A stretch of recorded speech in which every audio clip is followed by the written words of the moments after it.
Our broadcast will begin in 1 minute from my mark. In 5, 4, 3, 2, 1, mark. That was your 1 minute time check, stations.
On the Hawkeye Sports Network from Learfield, this is Hawkeye Baseball. Iowa Hawkeye Baseball is brought to you by Bud Light, proud sponsor of Hawkeye Athletics. Easy to drink, easy to enjoy. Hy-Vee, score big savings with a Hy-Vee Perks membership. Iowa Corn. You might think Iowa just grows corn, but the truth is corn grows Iowa. Brought to you by Iowa's corn farmers of the Iowa Corn Growers Association and the Iowa Corn Promotion Board.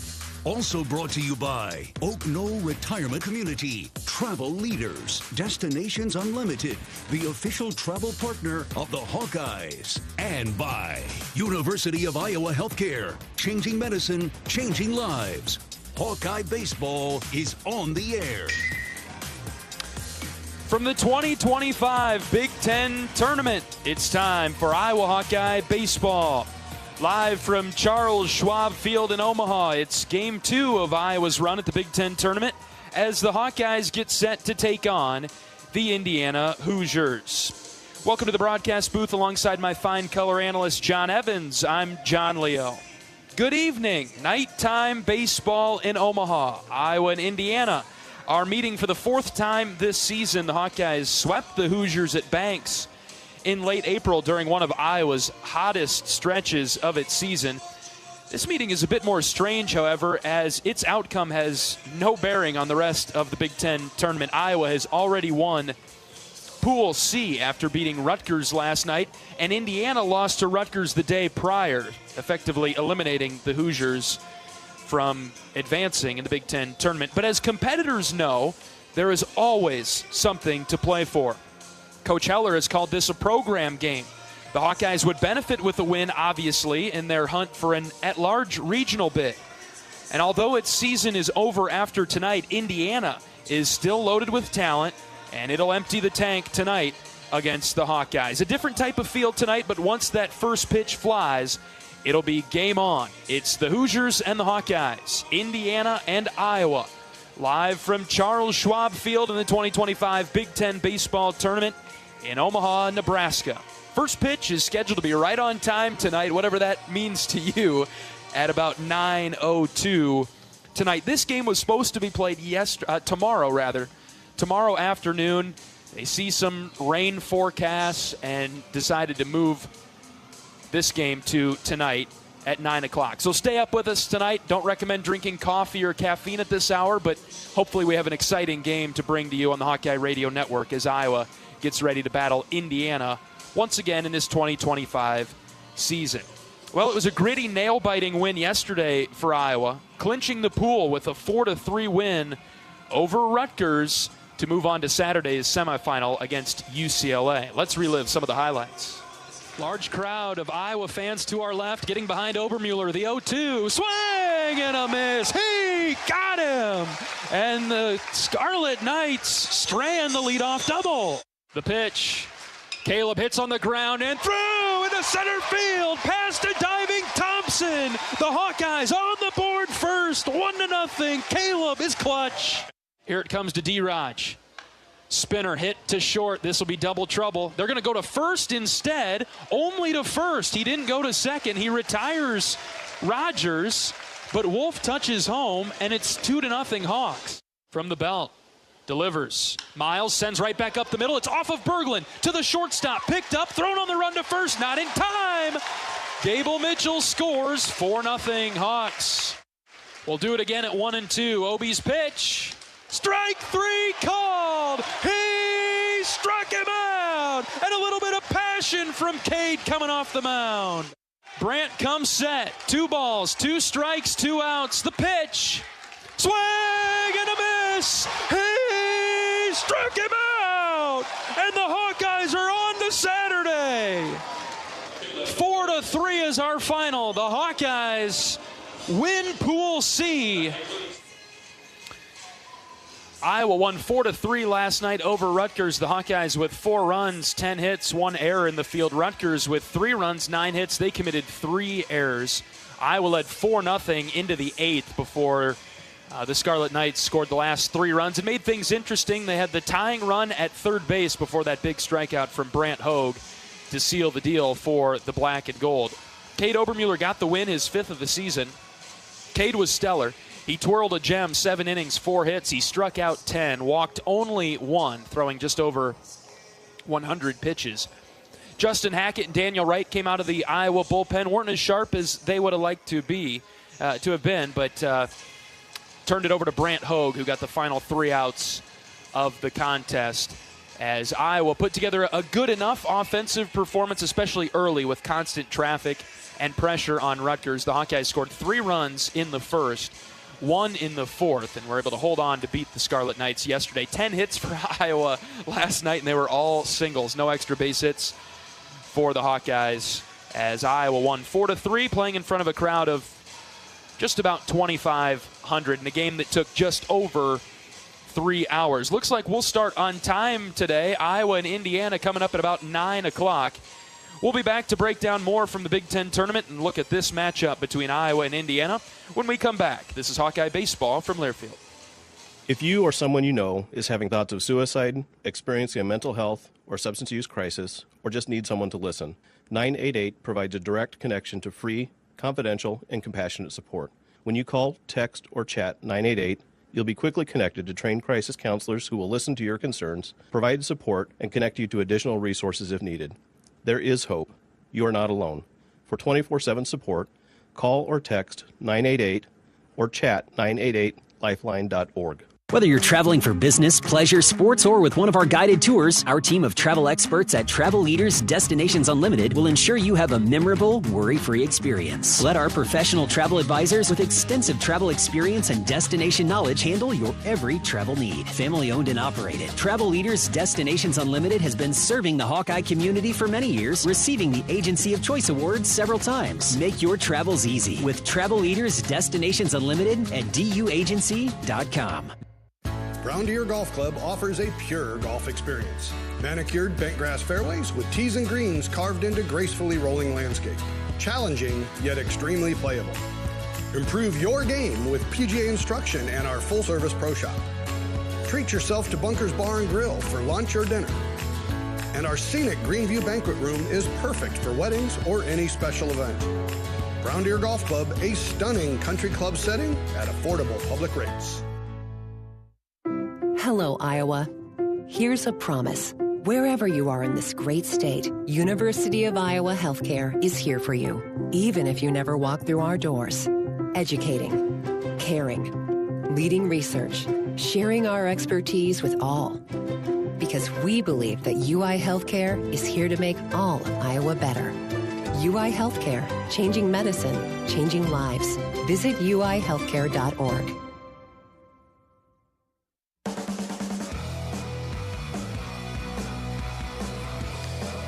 John Evans and John Leo in the broadcast booth getting set for Game 2 of Iowa's Big Ten tournament run in Omaha. It's Iowa and Indiana tonight, a game that was supposed to be played tomorrow afternoon but moved up due to forecasted rain here in Omaha. We'll see if it rains tomorrow. You know, I might hold a little bit of a grudge. But, hey, you know what? If we think about it, considering that Iowa beat Rutgers yesterday, already clinched their spot into Saturday's semifinal against UCLA, let's just get this one out of the way. Of course, let's try to win it. Let's get it done, but let's get this one out of the day and get a get out of the way and have a full day off tomorrow. Well, yeah. I mean, we just traded which day we got the day off, and so now we'll get it tomorrow and stay up well past most of our normal bedtimes to get this done tonight, especially if Iowa gets any traffic. Be forewarned, Indiana likes to throw pickoff moves, so the game drags when Iowa can get some traffic. But yeah, it's a game that as far as the Big Ten tournament's concerned, it doesn't matter. As far as Iowa's clinging to kind of an at-large hope, if they don't happen to come away from Sunday with a championship, it's important for the at-large hope because, funny enough, Iowa with a win could probably move up to, we'll call it 64 in the RPI. But interestingly, one of those teams in the middle there is Indiana. So if Indiana beats them, it's going to split it by about 40 points. And so Iowa won't catch them, even if they would beat UCLA on Saturday. So, to kind of protect some positions, Iowa really needs that win today to give themselves an opportunity to, advance to the championship game on Sunday, get an RPI around 60, and give themselves an opportunity to have a chance, even if they don't win on Sunday.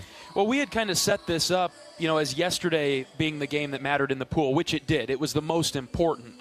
And now as we get ready for this one, just as you outlined right there, John, this game does matter. It does not matter for Indiana, except to play for some pride, I suppose, and one of the rare situations where you can end your season on a win, which is different than most tournament formats. Right, and that's, kind of the comment in most sports is, there's only a couple teams that end their season with a win. You could leave the Big Ten tournament. USC or Washington is going to end their season with a win tomorrow. Mm-hmm. It's not where they want it, but one of them is going to end with a little bit better feeling as they head to the airport on their way back home. But it's a difficult spot. When you go through the lineups, there's going to be a different lineup. You'll hear a different pitching mix today. It's not exactly going to be a full midweek idea, but it will be kind of a mix and match sort of thing. Try to not have guys throw too much so that everybody's available for Saturday, and just kind of see how you get through it. Hopefully you get a win. Hopefully most importantly, you're injury free, and you're kind of looking to get through that way. Yeah, that's kind of the scariest thing about this is to avoid injury in a game that we'll definitely play another one after this, and that one will be ultra important. So hopefully the Hawks are injury free. To your point, John, the concept for Iowa, as we'll hear from Coach Heller in a moment as he'll explain it, but the concept is similar to a midweek, but we are throwing some weekend arms. Well, because, Anthony Watts, Chaz Wheatley, they haven't thrown since sometime in the Oregon series, which is, Thursday, Friday, Saturday. So, if you wait until Saturday to throw them, now you're talking about, it may have been 7, 8, 9 days between times they pitched. And pitchers are very weird animals. Yes. They are creatures of habit. They're creatures of routine. The routine typically doesn't involve not throwing for that many days, especially competitively, especially in season. Mm-hmm. And so, if you've got an opportunity tonight, you're not going to see Tony go 2 innings. You're not going to see Chaz go 2 innings. But it would be great to see them come in, clean up a 7th or 8th inning or 9th inning, and hopefully 7 if Iowa offense can get moving. And Iowa did run rule Indiana twice. So, if you could get that sort of offensive performance, couple it with a good pitching performance, and get out of here in 7 innings, all the better. Indiana will start Cole Gilly, whom Iowa kind of beat around at Banks earlier this year. They've still got Grable that they can go to today, and they're only going to play 2 games here in Omaha, so any plans that they had for a 3rd game, they're going to shove it all into game 2 here on the mound. Well, the analogy you and I talked about when we were talking earlier is this is a team that's been eliminated from the football playoffs, whether it's the NFL, college, whatever it is. They can go for it on every 4th down. They can basically look at the baseball book and say, and do whatever they want, because there isn't really a set way. They don't have to worry about who's going to throw on Saturday. They can, let's get this guy through. Let's pinch hit this guy. Let's bunt over here. Let's hit and run here. They can do things a little off script, which can make them a difficult team to beat. Mm-hmm. But if Iowa comes out, does what they need to do, it's also a team that might want to say, hey, our bus leaves at 9 o'clock tomorrow morning. Let's get to the hotel and get out of here. Yeah, that's a really good point, John. Coaches didn't really talk, at least to me, about it, but it does feel like one of those games. If Iowa jumps on Indiana early, puts some pressure on them the first 3 innings, we could zip right along here tonight. You would hope that that's an opportunity for Iowa. You know, if you're an Indiana fan, you'd like to think that, hey, we're going to bow our backs up and keep playing. But realistically, it's getting late. Literally, yeah. It is. All right, we'll hear from Coach Heller right after this. Get his thoughts on tonight's game when we come back. This is Hawkeye Baseball from Learfield. Different people have different needs. Delta Dental of Iowa has affordable dental and vision coverage that meets you where you are. Small business on a budget? We have options with no employer costs. Traditional Medicare plans don't cover dental, but we do. And if you can't get benefits at work, you can buy direct from us. Plus, we give back to your community. Visit sharinghealthysmiles.com and choose Delta Dental. For your smile, for your health, for your community.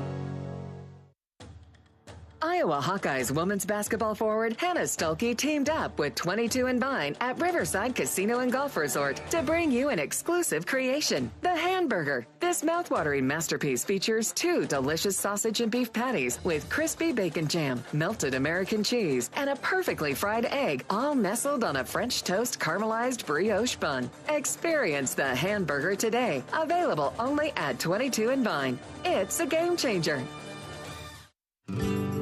What does it mean to be locally owned and operated? For Cenex, it means everything. It means that we know if you take your coffee to go or if you like to stay a while. It means we've helped Little Leagues get jerseys and local festivals get funding. It means we know what our communities need. So you'll always leave Cenex with a full tank, full of snacks, or full of smiles. Or all of the above. And that means the world to us. Cenex, powered locally. Across Iowa, you don't have to look far to find a bank that's got your back.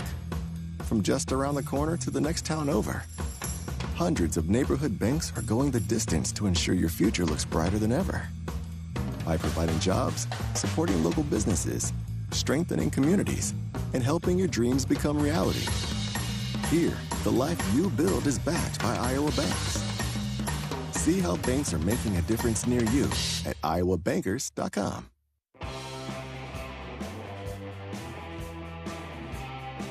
Welcome back to pregame coverage of Iowa Hawkeye baseball today. Game 2 of the 2025 Big Ten tournament over in Omaha. We're joined by head coach of the Hawkeyes, Coach Rick Heller, joining us on our pregame show. Good win against Rutgers, the important one out of the way that clinched your spot into Saturday's semifinal. Yeah, great game. Tremendous start by Kate Obermueller. Went out and really competed hard. Punched a bunch of guys out. Had great stuff. Only walked one. The defense played solid behind him. Offensively, we got off to a good start. Scored 3 in the first, gave Kate some breathing room, and we executed pretty well offensively the first 5 innings. Big 4th inning where we had 2 outs, nobody on, end up with a little 2-out rally and score a run to get a little insurance. And boy, it was needed in the end as when Kate came out in the 7th, the bullpen wasn't sharp, and we ended up having to hang on with Brent Hogue punching out the 3rd out of the 9th inning to win the game with runners at 1st and 3rd. So exciting win, and I was just really happy with how our guys competed. Mm-hmm. I was happy with how Cade went out and pitched. I guess I was going to say offensively, I thought we were way better. Yes. I mean, we didn't have any extra base hits, but we did have 10 hits. Marty was talking to the group today, to the hitters today, and it's like, we're getting back, but we can't have the last 4 innings be as empty as they were last night, and hopefully we can just keep improving on that. I felt like we did the little things better yesterday, Coach. The short game was good, but the discipline was really good at the plate. Yes. Was that an emphasis going into this one? Yeah, it's been a big emphasis, and you knew that Shattuck, that was the game plan, and we got him out after 1 inning, and big arm and actually was throwing more strikes last night. We just, got some hits. We had a lot, we got a break here and there. So, we had some ground balls, find holes that hadn't been in a while. And I just thought that they were all dialed in. So now we get ready for Indiana a day early, Coach. We're supposed to play this game tomorrow afternoon, but we'll play it tonight at 9. Who cares? We'll be ready to play. Yeah, I mean, there's a chance of some light rain between noon and 3 or 4. And I understand the concern by the Big Ten officials. They, their worst nightmare would be that rain to come in and be worse than what is predicted. Have a game pushed back to Saturday, and then Saturday it looks like there's some higher rain chances with heavier stuff and some lightning potentially, and then you have an extra game on Saturday that maybe you don't get in, and then what they want to avoid is having to play games before the championship game on Sunday, and so they asked us to push back till tonight, which isn't ideal. I mean, it's my worst nightmare because I hate waiting around. I hate the 9 o'clock games because brutal. Yeah, in my entire time in the Big Ten, I've never seen a 9 o'clock game start at 9 o'clock. I don't know if we're on pace tonight, Coach. I don't know. Well, I mean, Close. I'm scared to even talk about it because as soon as we do, it's going to go haywire. But it is moving pretty well right now, and we should be close. But I mean, I've seen that game be 10:55, 5 minutes before the curfew, you're started and playing in the middle of the night. But it's an interesting game anyway for our team, and really as a coach, it's a real strange scenario to be in, not ever being in this situation again where you don't want to burn anybody that you could potentially use on Saturday versus UCLA. But on the other hand, I mean, Indiana's going to be loaded. Yeah. This is their last game, so they're going to be able to throw their, Gilly, their really good second starter. They're going to be able to throw their third starter. All hands on deck coming after us, and we're going to be throwing 8 or 9 guys that generally don't throw a whole lot. So it's going to be a big challenge for us tonight. But that's what we talked about. We're not conceding anything. I mean, this is a program game. This is a pride game, and let's take this challenge and go out there and everybody can. Every one of these guys are capable of going out there and getting 3 outs if they execute their pitches, and that's the challenge for us tonight is to have a bunch of guys rally together and try to find a way to pass the baton on the pitching side. We talk about that a lot on the hitting side, but tonight it's get your 3 and pass it, and get your 3 and pass it, and I hope they take that challenge and we see a good ball game where we have a chance to win it at the end. We had kind of set up the first couple games of this pool, Coach, as Rutgers being the game that mattered. Indiana, it's hard to say this as a competitor, but Indiana game being the one that doesn't really matter. But we still believe we got an at-large chance. So this game actually does matter quite a bit, Coach. Well, it does, but I don't know how any committee could hold a game against you if you lose when they know that you're pitching off. You're not pitching your starting pitcher because it would be silly. Mm-hmm. Because our chances of getting it at large,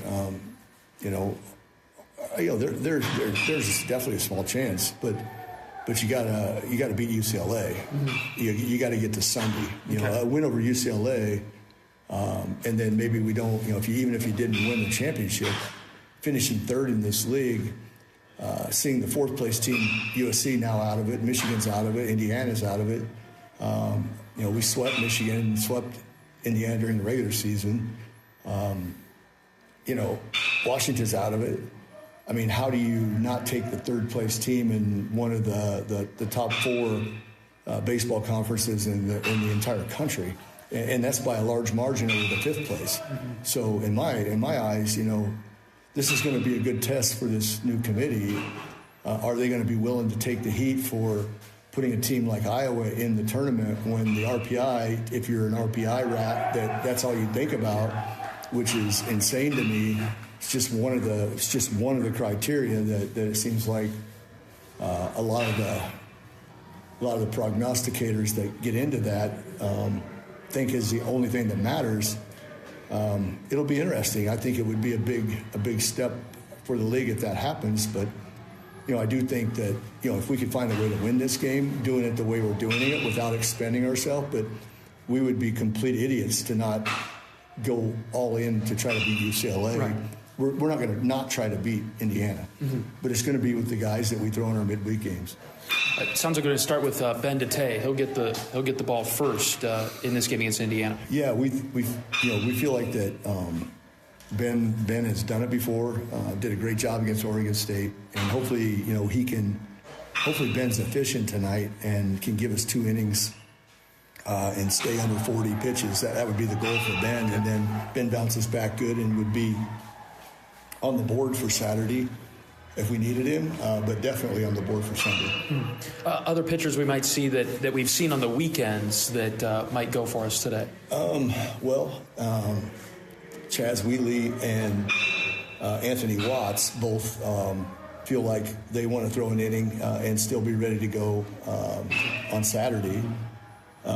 So with those two, ideally it would be use them in the 8th and 9th inning with a lead. But the way these games go, if you have to use one of those guys at any point in time to try to keep the game, if you feel like the game's in the balance, you got to go to those guys. Yes. And that's how we'll play it. You're going to see guys like Bryson Walker. You're going to see Jack Whitlock.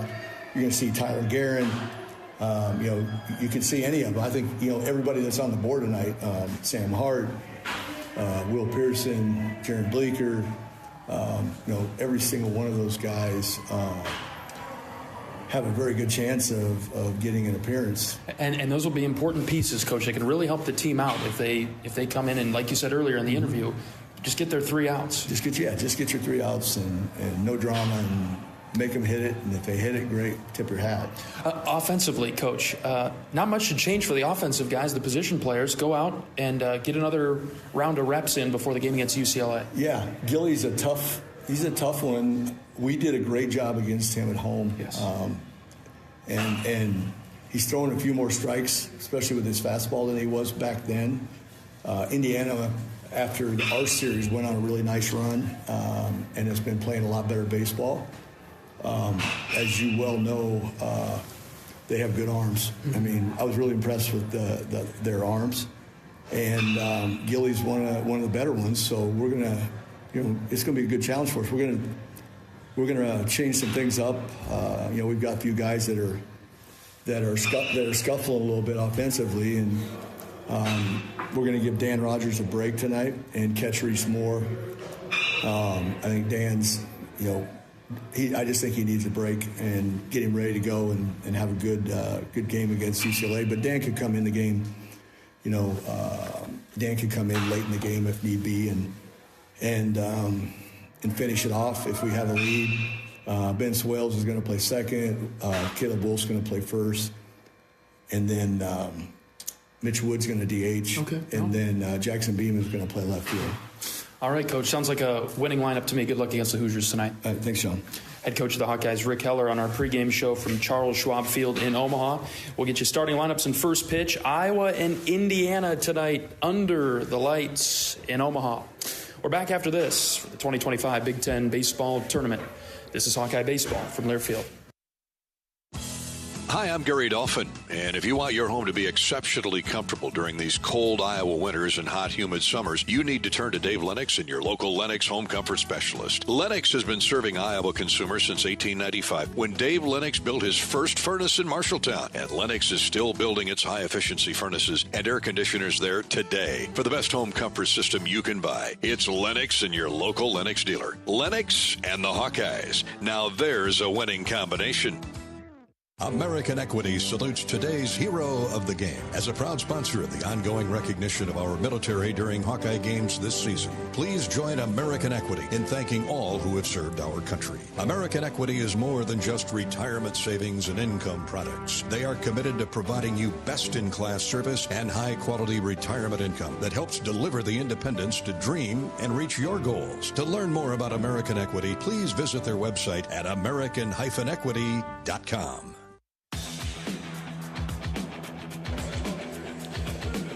John Evans and John Leo in the broadcast booth at Charles Schwab Field in Omaha. Iowa and Indiana tonight, the final game of Pool C. The Hawkeyes already through into Saturday's semifinal. The Hawkeyes will have tomorrow off. Indiana will head home tomorrow morning, make the trip back to Bloomington. Iowa 33-20-1, Indiana 31-24. Very similar records to last year for the Hoosiers, as we were talking with their radio broadcaster Austin before the game. Always nice to catch up with Austin. We've crossed paths with him a lot this year as Indiana came to Iowa City earlier in the season. Certainly feels that way for sure. Iowa swept Indiana April 25th through 27th. 2-1 in 10 on a walk-off bunt single from Blake Guerin, and then 2 run rule victories, as John mentioned earlier, 13-2 and 10-0. I don't know that we'll have the offensive fireworks tonight in a big ballpark with cooler temperatures, though, so it might be more about manufacturing some runs tonight. Absolutely. We'll need to get it done that way. As coaches meeting breaking up here, getting close to first pitch. All right, let's pause 10 seconds for station identification. This is Iowa Hawkeye Baseball.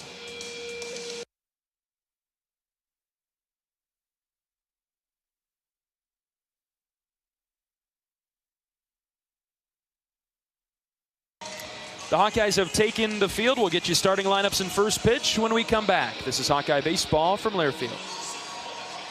Different people have different needs. Delta Dental of Iowa has affordable dental and vision coverage that meets you where you are. Small business on a budget? We have options with no employer costs. Traditional Medicare plans don't cover dental, but we do. And if you can't get benefits at work, you can buy direct from us.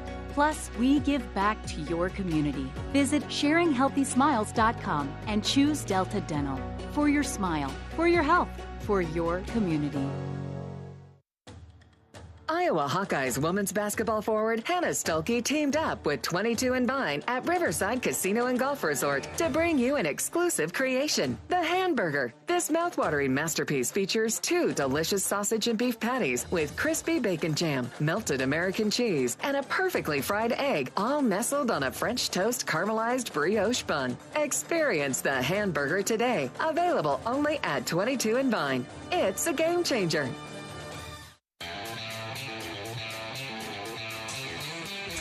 Iowa and Indiana under the lights in Omaha, the final game of the day here at the Big Ten tournament. Had a triple header before us. They got through the game pretty quickly, so we're starting on time tonight, just after 9 o'clock. It's time for today's starting lineups. We'll go first with the Indiana Hoosiers, 31-24 under the direction of head coach Jeff Mercer in his 7th season. Devin Taylor, the star left fielder, will lead things off, followed by Corbin Dickerson and the Big Ten Freshman of the Year, Jake Hanley.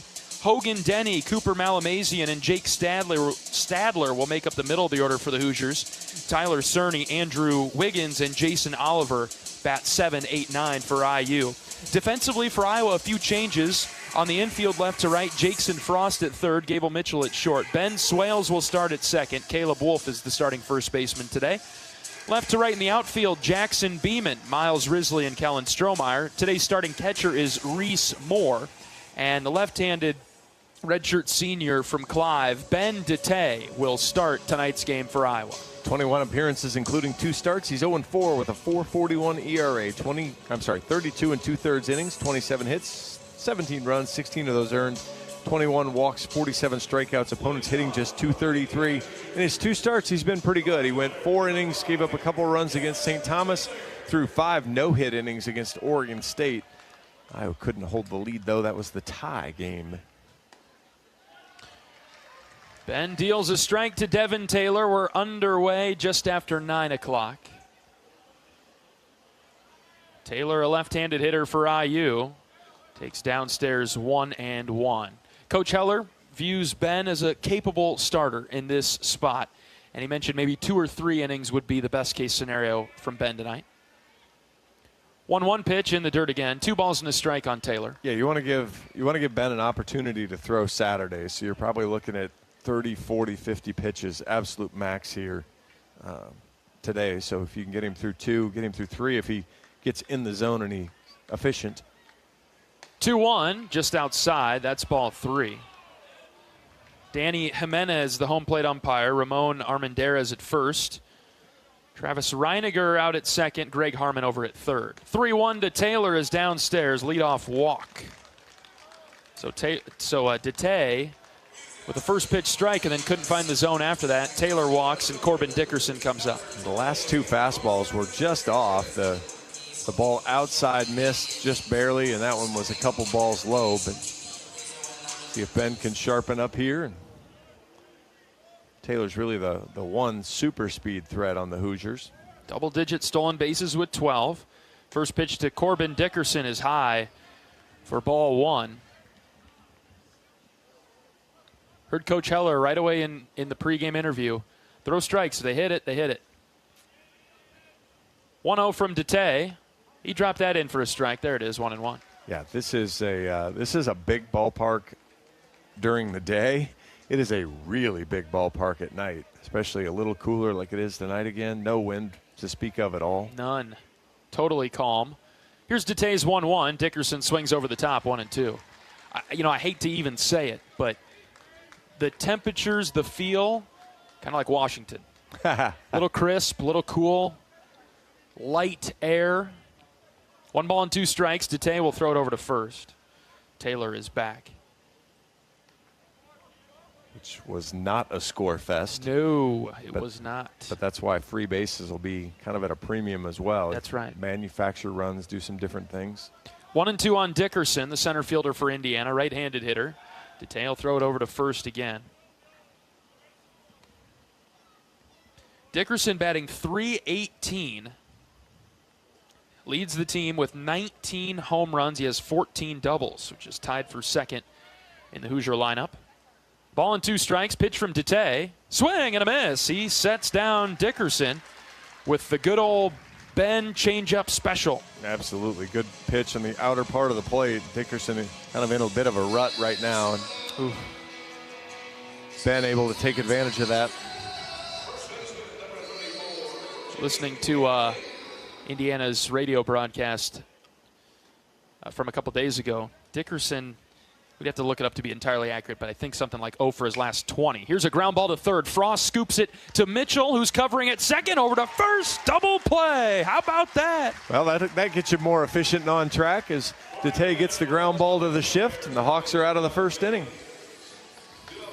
3 up, 3 down for Indiana, and the Hawkeyes will come to the plate in the bottom of the first after this. This is Hawkeye Baseball from Learfield. If you or someone you know is having thoughts of suicide, experiencing a mental health or substance use crisis, 988 provides a direct connection to free, confidential, and compassionate support. You'll be quickly connected to trained crisis counselors who will listen to your concerns and connect you to additional resources if needed. There is hope. For 24/7 support, call or text 988 or chat 988lifeline.org. A message from Iowa HHS. Brown Deer Golf Club offers a pure golf experience. Manicured bentgrass fairways with tees and greens carved into gracefully rolling landscape. Challenging, yet extremely playable. Improve your game with PGA instruction and our full-service pro shop. Treat yourself to Bunker's Bar and Grill for lunch or dinner. And our scenic Greenview Banquet Room is perfect for weddings or any special event. Brown Deer Golf Club, a stunning country club setting at affordable public rates. Welcome back to Hawkeye Baseball. We can all help prevent suicide. There is hope with a 988 lifeline. Call or text 988 now. Bottom of the first inning, Iowa the home team tonight, and so we'll come to the plate after an inning-ending double play, 5-6-3. Don't see that too often, but a 5-6-3 double play ended any threat for the Hoosiers in the top of the first. And so here come the Hawkeyes now. With this lineup, a little bit of a change, especially in the bottom half. Reese Moore will lead things off, followed by Gable Mitchell and Caleb Wolf. So 3 lefties right off the rip. Middle of the order, Miles Risley, Jackson Frost, and Kellen Strohmeyer. And then 7, 8, 9, Mitch Wood, the DH, Jackson Beeman, the left fielder, and Ben Swales, the second baseman. And that group will face Cole Gilly, the starting pitcher for Indiana. He's a right-handed redshirt senior. He is 9-3 with a save, a 3.88 ERA, 17 appearances, including 11 starts, 62 2/3, 51 hits, 35 runs, just 27 earned. He's only walked 18. He struck out 73. Opponents hitting .214 against him. He's going to get the fastball up there in the low 90s, but he really likes to rely on the cutter a little bit more. And he'll throw a slider to righties and a changeup to lefties. Reese Moore swings at the first pitch and fouled it back. The fastball from Gilly. Great uniform game between Indiana and Iowa tonight. Classic Big Ten uniform matchup. No balls and 1 strike on Moore in the bottom of the first. Next pitch from Gilly, way high and out. Indiana with the crimson tops. Indiana spelled out in script white writing. And they've got gray pants. I almost wish they'd go with white pants. I think that'd go a little bit better. They've got crimson hats in the field with the white IU candlestick-looking logo on the front panel. Black and gold for Iowa today. Those are the tops. Black tops with gold block lettering spelling out Iowa across the chest. White numbers, gold numbers rather, and gold last names on the backside with white baseball pants tonight. Moore hits the 2-1 in the air to right field. Wiggins is underneath it. He hauls it in for the first out of the bottom of the first. Good pitch there from Gilly off. Down and away. Moore tried to pull it, ended up kind of just end capping it a bit. Iowa got 2 Gilly in Iowa City. 3 innings, 6 hits, 7 runs were all earned. Walked 3, struck out 2. So Iowa won by run rule 13-2 that day. Gilly now pitching to Gable Mitchell. Up and away for ball 1. It was the pitcher's duel on Friday night. Indiana sort of bullpenned it, though. They threw 4 different arms and didn't have a traditional starter, and it was a very low-scoring game, and that did not include Gilly. Gilly, as John just mentioned, pitched on Saturday. Threw 84 pitches in 3 innings. Iowa really got to him. Only had a couple of strikeouts, walks, hits. Iowa did everything right against him in the previous meeting. Ball and no strikes on Mitchell. That's now 3-0 now. Yeah, I think that Friday night game, Kraft ate a lot of those innings. Fortunately for Iowa, he pitched in Indiana's first game, so won't see him today. We'll probably see just almost anybody else. 4-pitch walk to Gable, and Iowa has its first base runner. Gable was very good yesterday. He reached 3 times. And he helped Iowa in the first inning on the pickoff move, failed by Rutgers. He wound up at third. And so a pretty similar spot here as Mitchell's at first base and 1 out. And Caleb Wolf is up now. And Indiana will pick. They will. I'll give him a few free passes, John. A few free passes on the pick before my irritation might set in. Here's Caleb Wolf swinging through the first pitch from Gilly. That's that cutter, 87, but boy, right in the center of the plate. That's one, he leaves it there. Iowa's got to take advantage of that. It's in the mash zone, isn't it? It is, yeah, absolutely is. Slightly elevated, right down the middle. 0-1 on Wolf. The pitch. That's low and in. Just underway tonight in Omaha.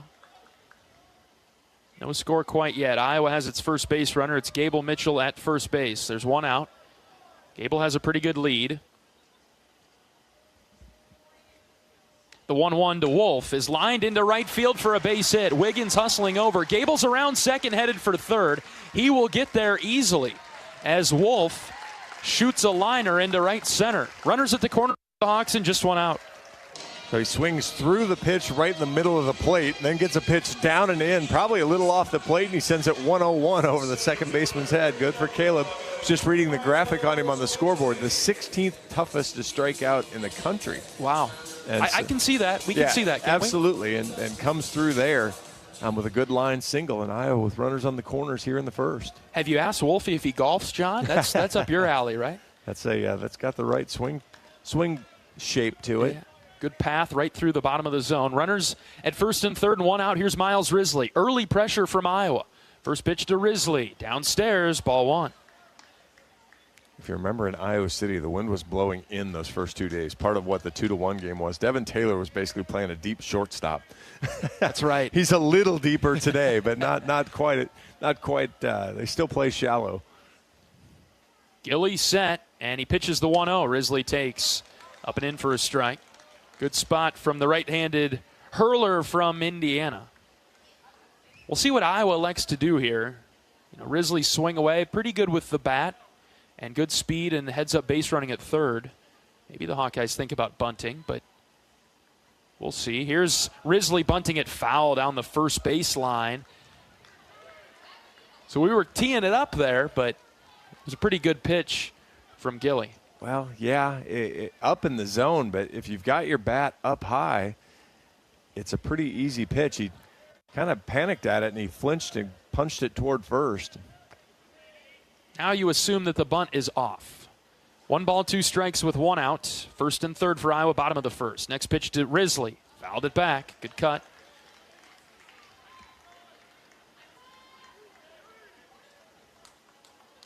Indiana's infield playing back. First baseman Hanley holding on Wolf, but everybody else back. Yeah, they'll concede the run, try to turn a double play. Gilly set, right-hander from the belt. Will throw over to first instead, dealing home. Risley, right-handed hitter for Iowa, had a nice night yesterday. 3 singles. Was 3 for 4, so he boosts his average up over 300, where he's lived most of the year. 2, 3, 4 were really good for Iowa yesterday. Count is 1-2 on him here. Gilly delivers. Risley pops it up on the infield. Second baseman Cerny is underneath it on the grass, and he makes the catch for out number 2. Unproductive at bat there for Risley.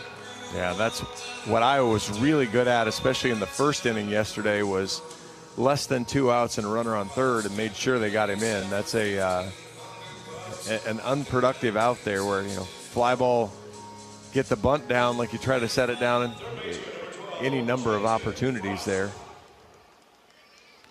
Hawkeyes trying to return to their midseason form with their 2-out clutch hitting. Jackson Frost will get a look at things here.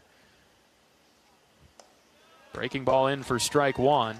Good start from Gilly. Frost, the 5-hitter for the Hawkeyes, starting at third base, batting .310, .385 with 2 outs. So not bad in this spot for Jackson. We'll see if he can come through for Iowa in the bottom of the first. No score. 0-1. That's up around the hands, out of the zone.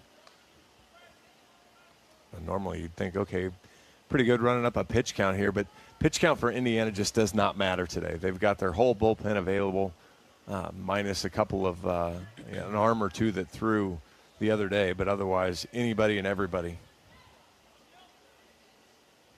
1-1 to Frost. Low and in, ball 2. That's a good point, John. Yeah, they don't have to ponder, hey, what are we going to do tomorrow? What are we going to do next week? It's, we got plenty of ice for the bus ride home. So whoever needs it, saddle up. Let's go. It can throw starters. It can do anything. Plenty of options. 2 balls and a strike on Jackson. And Gilly will spin and throw to first base. Wolf dirties his uniform as he dives back in. Real dirt. Dan and the UNO squad's got to work a little harder this week. 2-1 count, the pitch to Jackson. Fouled off the end of the bat. And it's 2-2 now. Good off-speed pitch there. Down at the bottom of the zone, had Jackson fooled. He was on fastball timing.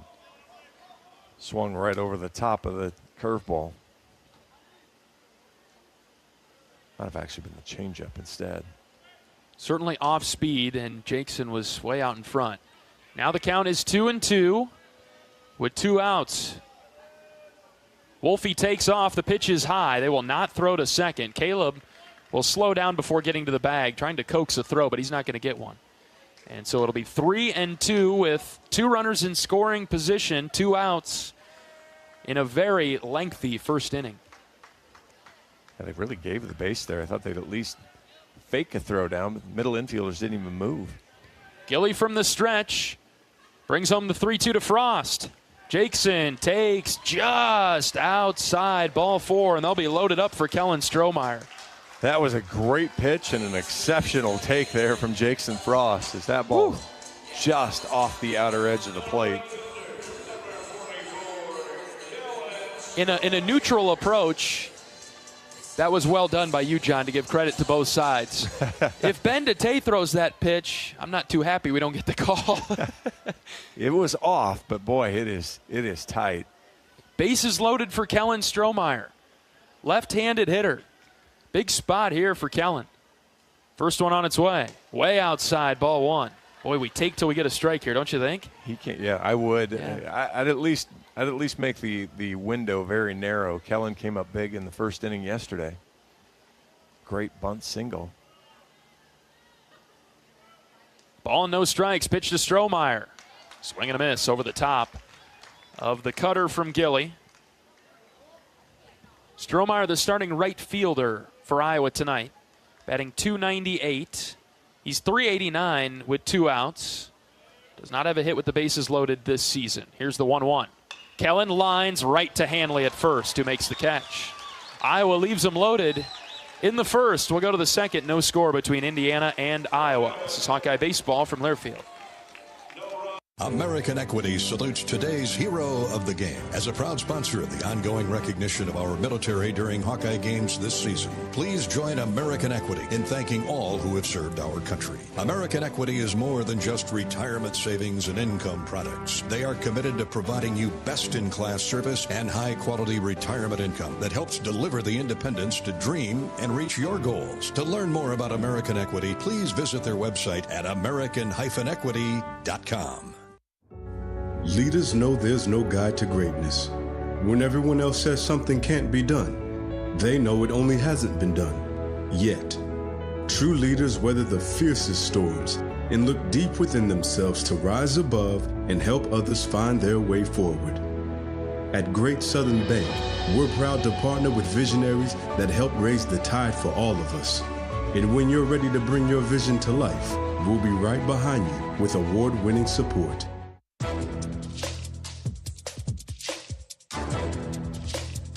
This copyrighted broadcast is an exclusive presentation of Learfield under the broadcasting rights granted by the University of Iowa. Reuse of this presentation is prohibited without the expressed written consent of the university and Learfield. Announcers are provided by Learfield and approved by the university.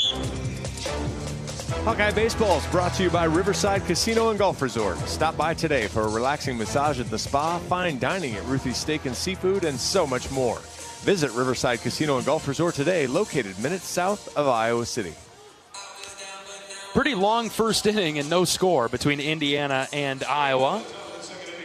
4, 5, and 6 up for the Hoosiers. Hogan Denny, the DH, will come up. Facing Ben DeTay, who threw only 10 pitches, worked around a leadoff walk, and he zips a fastball past Denny, the right-handed DH.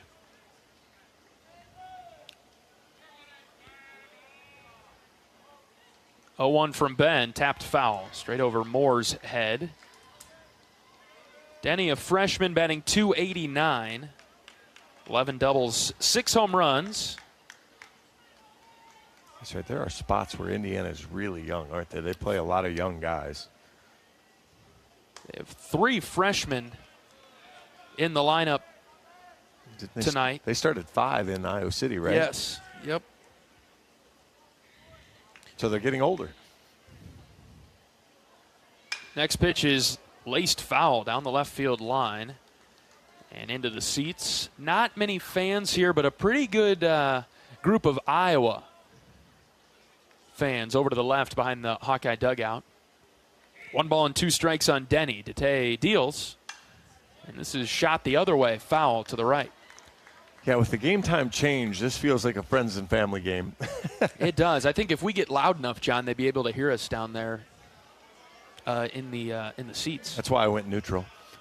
Just being nice to everybody. Heck of an at-bat here from Denny, who has fouled off 3 straight. What'd you see, John? Okay, so the people straight behind home plate, that person caught it accidentally. They were paying no attention. The first person didn't even flinch, and the second person basically caught it in the stomach. It was pretty good catch. Up and in from Ben, evening the count at 2-2. And I think they paid for it. They are feeling it right now. Uh-oh. Somebody get some ice for that person. Trainer. Jake. 2-2. Low and away. Ball 3 to Denny. I still think we'll get one up here, John. I don't know that it'll be today, but we'll have at least one more try at it. Full count pitch from Dete. Swing and a miss. He took the long way home, but he got Denny. Second strikeout of the start for Ben. Really good pitch there. Kind of worked around the zone, but gave one that looked really good, and Denny went fishing. Changeup is pure filth from Ben. Now, when he's rolling, it is just tough to see for right-handed hitters especially. Another right-hander up. This is Cooper Malamazian, freshman shortstop. He's batting .321 this season for IU with 17 doubles and 4 home runs. It's about the average that he had when they came to Iowa City, as the 1-0 from Dete is on the low outside corner, evening the count. But, man, he really struggled against the Hawkeyes in the regular season series. He was 1 for 5 in the Friday game with 4 strikeouts. And he swings over the top of that pitch from Dete. On Saturday, he was 2 for 3 with a strikeout, so I guess that wasn't too bad. And then on Sunday, he was 0 for 2 with 2 strikeouts. Yeah, I like to look at, kind of compare strikeouts to hits. Dete skips one there, 2-2. And he's hitting .320. He has 54 hits, but he also has 52 strikeouts. So he's, I mean, you think 54 hits, 52 strikeouts. That's most of his at-bats. 1-1, yeah. And that's 2/3 of his at-bats at this point. Lefty on righty here, the 2-2. Dropped it low and in, ball 3. Ben was exceptionally efficient in the first inning. It took 9 pitches to get Denny. So basically, all he threw in the first, he used them all up on Denny. And he gets Malamazian on the drop, third strike, a swing and a miss, back-to-back strikeouts. That would have been a strike either way. He goes to the changeup in the big pitches. Well, yeah, I mean, he throws it good enough there that people want to chase it, but it's just such a good pitch. That ball works down and away from the righty. I mean, just absolutely dirty. 3 strikeouts for Ben. And now we'll face Jake Stadler. We'll go back to the left side here. Lefty-on-lefty matchup for Dete. If he could get a little ground out right here. Dots the edge with a fastball. He might be able to pitch the third inning, but as it stands, this at-bat goes a little bit. I would guess that Iowa will head to the bullpen. 1-1, tapped foul in the box. Yeah, he's sitting around. He's getting close to 30 pitches. And we heard from Coach, and you heard in Scout, and we've kind of heard as the day has gone along, maybe 40 pitches for Ben. 1-2 from Dete. Line drive up the middle, right to Gable Mitchell, who is shifted to the right of second base. Dete with a very nice job there in the second. A couple of strikeouts, 3 up, 3 down for the Hoosiers in the second. Iowa has Mitch Wood, Jackson Beeman, and Ben Swales due up when we come back. This is Hawkeye Baseball from Learfield. Cancer doesn't care. It doesn't care what you look like, how old you are, what you do, or where you live. We do. University of Iowa Healthcare is doing more to beat cancer than anyone in the state. From second opinions to life-saving treatments that happen here first. We lead the way in research, training, and care because we believe that UI Healthcare is here to make all of Iowa better. UI Healthcare, changing medicine, changing lives. Visit uihealthcare.org. Choose the best Honda with more Best Buy awards than any other brand. Save thousands with 0.99% APR financing on new Hondas like the 25 Prologue. To drive the best with 0.99%, search your local Honda dealer today. See dealer for financing details. Financing on credit approval. Offer ends 7/7/25. For more information, visit KellyBlueBooksKBB.com. Kelly Blue Book is a registered trademark of Kelly Blue Book Co. Inc. Hawk fans, experience your home away from home at Coralville's finest all-suite hotels. Homewood Suites and Home to Suites by Hilton. Each offer guests spacious suites, complimentary breakfast, 24-hour fitness center, pool, hot tub, laundry, and convenient locations. Let their warm and friendly staff take care of you and your family when you visit Hawkeye Country.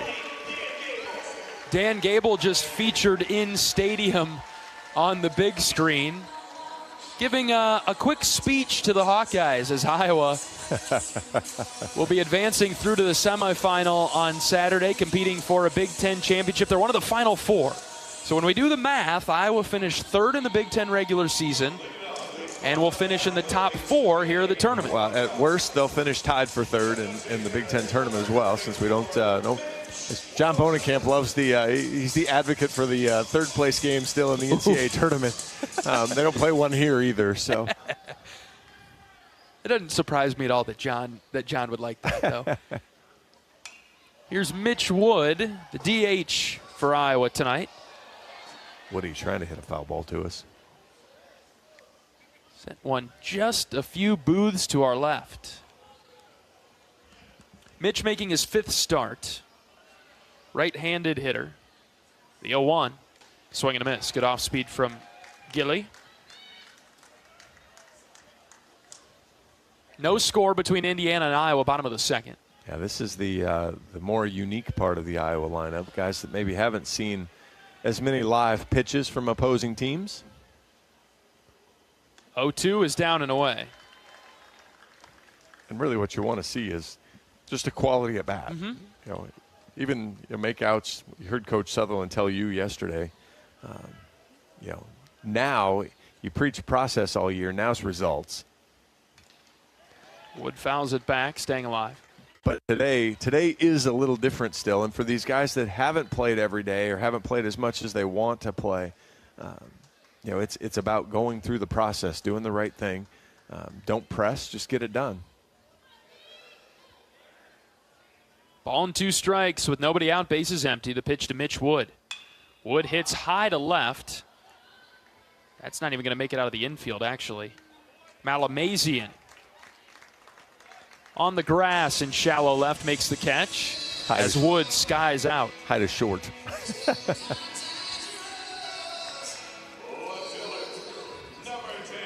Not that ball had any carry to it, but I thought Mitch sent it a little deeper. As I've told you, I have absolutely sitting this high. We don't sit this high really any other place that we do games, and so I have no depth perception at all here other than watching the fielders track it. I thought, Mitch hit it right to Devin Taylor because he didn't move a step. Then I heard I saw some movement on the infield. Hit it to Malamazian, who didn't move barely a step. Here's Jackson Beeman with 1 out. Beeman flies one on the right side of the infield. Cerny at second base is under it. 2 down. A couple of infield pop-outs for Iowa in this inning. Yeah, 60 and 65-degree launch angles are not good. Not going to happen tonight, boys. Ever. I mean, I guess if you get the really big wind, it might be difficult to catch. But otherwise, plenty of time to track those down. 2 outs for Ben Swales back in the lineup tonight. First pitch is a strike on the outer edge. Well, for as slow, maybe it's just me, John. The first inning seemed really slow, but the second inning is going by super hyper speed now.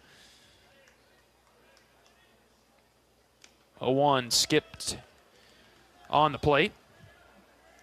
And again, we talked about not really caring about Gilly's pitch count, but I don't really want him to have an 8 or 9 pitch inning either. Ball and a strike on Swales, right-handed hitter. Swing and a miss, out in front, 1-2. Ben batting .309 for Iowa this year with 110 at-bats. Kind of hit a wall towards the end of the Big Ten season. Iowa fiddled with the lineup a bit. Here's the 1-2 to Swales. Ben popped this up. This will get to shallow center, but Cerny, the second baseman, will go back, wave everybody off, and make the catch. Iowa pops up 3 times to the infield in the second. Third inning coming up, no score between Indiana and Iowa. This is Hawkeye Baseball from Learfield. FS Envision Seed Corn and FS High Soy Soybeans provide best-in-class traits and genetics that perform. In farming, bushels matter to your bottom line. Our field-proven products deliver high yields year after year. Get the seed you need from the people you trust. Contact your local FS Envision and High Soy retailer or visit fsseed.com to learn more. Hey there, sports fans. Hungry for a legendary experience? Look no further than Bump's Restaurants, proudly named after the legendary Bump Elliott. Nestled right at the Finkbine Golf Course on Melrose Avenue, Bump's is your go-to spot for mouth-watering meals. Present your ticket from today's game at Bump's and get a buy one appetizer, get the second appetizer free deal. Offer good through the next home game. See you soon off Melrose Avenue at the Finkbine Golf Course. Bump's Restaurant, a legendary place with legendary food. Hawk fans, experience your home away from home at Coralville's finest all-suite hotels. I read that one last time. How about the University of Iowa Healthcare is here for you no matter where you are in the state. Changing medicine and changing lives for all of Iowa and beyond. Visit uihealthcare.org. I've not done that very often. No. I don't know if that might have been your first time this year. We both realized it at the same time. I was going to let you go. I have a fantastic system, and I just completely whiffed on it after the last one. And yeah, that I mean, it's 9:30 by now. My wife and I we're brushing our teeth. I mean, it's kind of moving. The dog's already gone under the bed. I mean, he's ready. I mean, it's pretty much cashed out at this point. So for me to be awake, not have my glasses on, I mean, this is pretty rough for me. This is past both of our bedtimes, John. I'm headed that direction too around this time. You kidding? I just don't have to do the reads. All right, here we are in the third. No score, Indiana and Iowa. We do see Ben DeTay come back out for the third as his 30th pitch of the outing is past Cerny for strike one. Okay, we now have 3 medical people down here talking to this person that caught the foul ball. Oh, we're serious. Clearly. I mean, they're more just kind of hanging out with the person. But, yeah, it's, again, wasn't really watching and don't think it was. Here's a ground ball to the left side foul, left of third base. I mean, anytime you get hit in the stomach or kind of knee, leg area, kind of rolling it up. Because, I mean, the person caught the ball without looking. So. Direct impact, no catch. So it was not a good experience. 1-2 from DeTay to Cerny. He is way late on the fastball. Ben cooked him. One away. Fun to see from Ben. He's done a really nice job in these starts, kind of giving Iowa exactly what they needed for the most part. Andrew Wiggins is up, the right fielder. He's a left-handed hitter for the Hoosiers. So lefty-on-lefty matchup here. Ben starts him with a dirt ball. Kicked up a lot of dirt right into Reese's protector.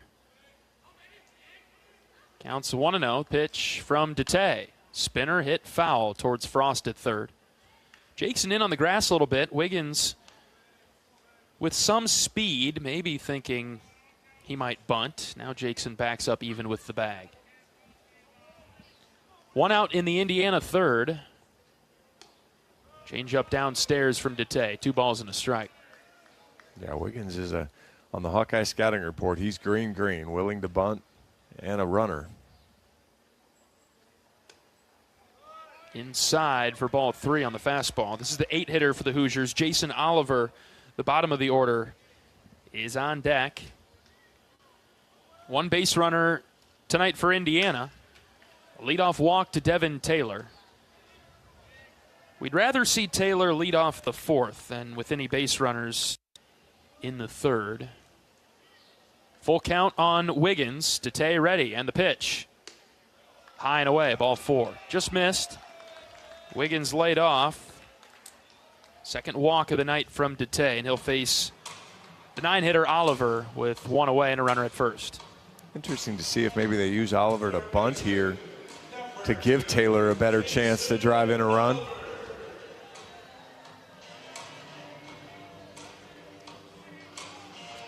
We did not see Oliver at all in Iowa City. Totally new name to me. I'm willing to be corrected, John, but I can go back and look, but I don't think we saw him. Now, only played in just less than half of Indiana's games this year.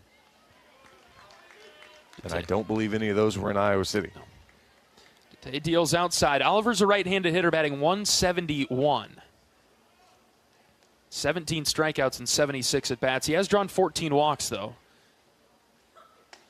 1-0 from Ben is inside. That was a pretty good pitch there. Didn't get the call as he paints the inside. 2 balls and no strikes. Pitch from Dete. Way high, ball 3. Ben is at that pitch count limit. Hopeful to get him through this inning, but not looking promising here unless he makes a good battle back here on Oliver. 3-0.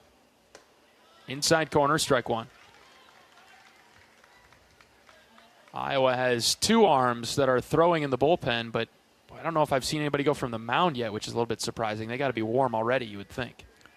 Yeah, Iowa had some guys throwing early, just kind of in a bullpen game idea. Throw over to first, and Wiggins is back. I think Tyler Guerin all the way down there. Yeah, he's not throwing from the mound, though, I don't think. So he's not ready to come in. 3-1 on Oliver. Dete throws it over to first again. And you wonder if these little pickoff moves are to get Tyler going because, man, he is rapid fire out there. And as John mentioned, not on the mound yet. Now he's on the mound in the bullpen. But previously, he's been on the ramp. 3rd straight pickoff move. Wiggins is hardly off the bag. And Tyler Guerin, the only reliever throwing now in the bullpen. But we'll see if Dete can work out of this. Maybe get another ground ball. Here's the 3-1. High, ball 4. Back-to-back walks. Puts runners on first and second for the Hoosiers.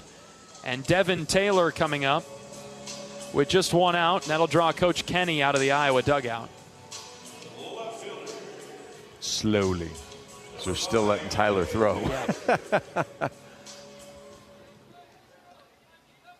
As we mentioned yesterday, at this point now, Ben will have to throw a pitch to Taylor. And you might want to see him pitch to Taylor anyway on the lefty-on-lefty matchup. But after a couple of free bases and having already issued one to Taylor in the game, comes a pretty important spot here. Scoreless game between Indiana and Iowa in the 3rd. But the Hoosiers with a couple runners on. Just 1 out.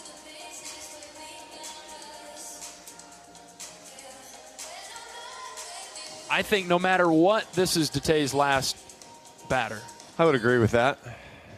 Just from a, again, 50 was kind of the biggest number you're going to see. He sits at 44. Iowa shifted over to the right side of the infield as Dete deals to Taylor. Hit well to right. This is trouble. Strohmeyer going back, track, and wall, and gone. Taylor with a 3-run home run, and Indiana on the board. Free bases in front of Devin Taylor, always a problem. 3-0 Hoosiers. Yeah, that's just a killer. He didn't even hit it that well, just 96 off the bat. But it goes 360 into the Indiana bullpen.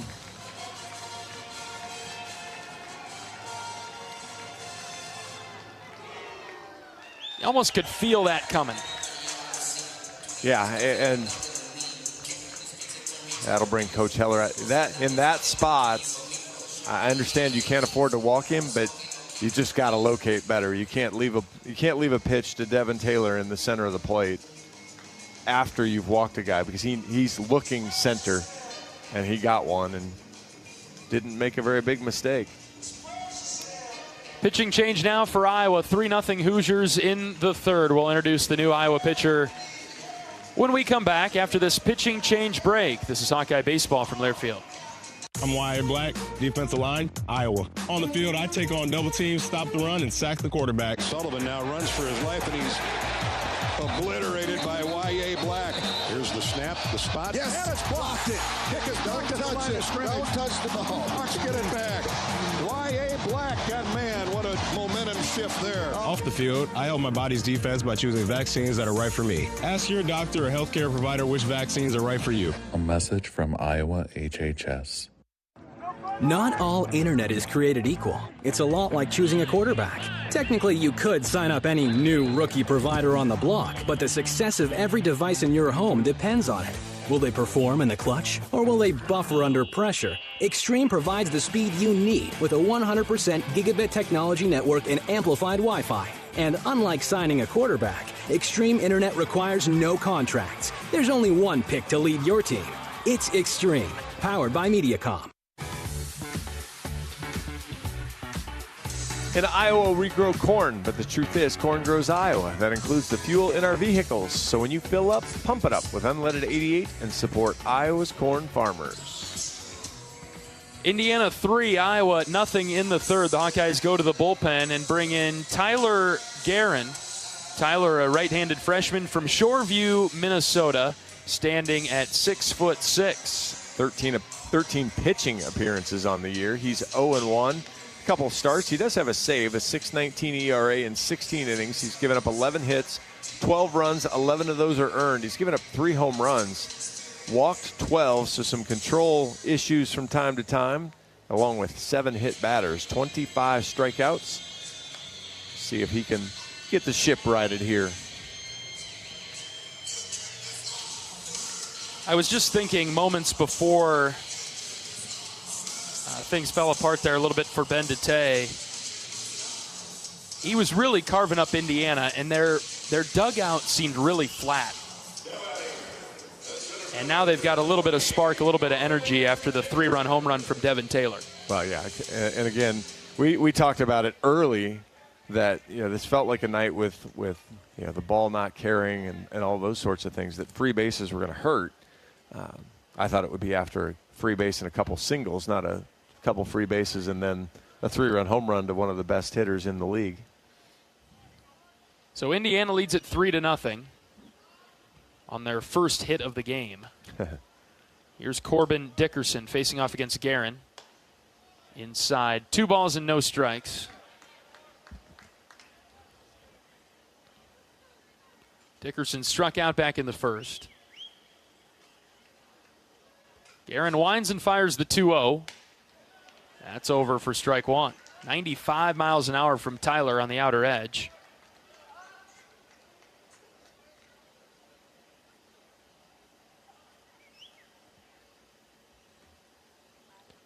Two 1 is in the dirt. Ball 3.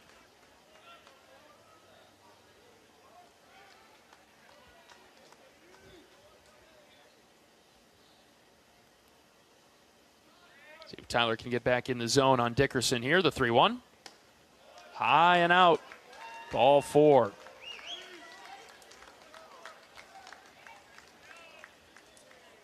Third walk in the inning issued by Iowa pitching.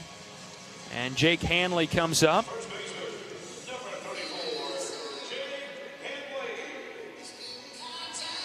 He comes up with 1 out.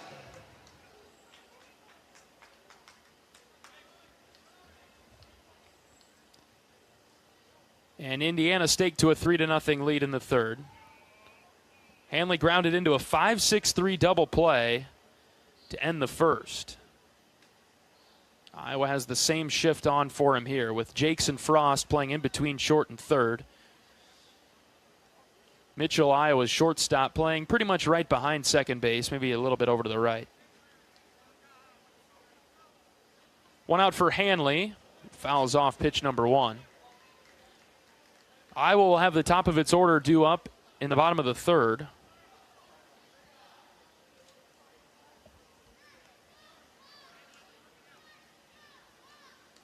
And we'll need to come from behind now. Trailing Indiana 3-0 in the third inning tonight. Check swing, Hanley went as Guerin buried a breaker on him. 0-2. Normally there's a bustle of activity around upstairs here. There's no one up here. It is a ghost town. 0-2 is low again, ball one. This time Hanley able to hold up. Yeah, I just can't imagine those that don't have a direct interest in this one hanging around. Counts 1-2 on Hanley. Pitch from Guerin is low and in. 2 balls and 2 strikes. Those of us that have a direct interest aren't wholly interested in hanging around. It's a spot here for Iowa. Some of these pitchers to hold and keep the Hawks in the game here. Tyler will throw it over to first. 3-0 Indiana. 2 hits combined, 1 each team. Indiana's was really loud. They made theirs worthwhile. 2-2, Guerin trying to get Hanley. 1 out, runner at first. The pitch. High fly ball left side. Frost will backpedal into shallow left. And Jackson makes the catch for the second out of the inning. Yeah, that's another one of those 61-degree launch angles. Not a winning recipe for hitters. There is absolutely no wind tonight. No, and it's watch says 57 degrees. Actually, watch says 55. Feels like 53. Dropping. So. 2 outs for Hogan Denny, who fouls one into Reese Moore's breadbasket. He drops to a knee and will take as much time as he needs. Daniel Rogers says, yes, been there. Absolutely. Talking my language with that one. Reese trying to gather himself.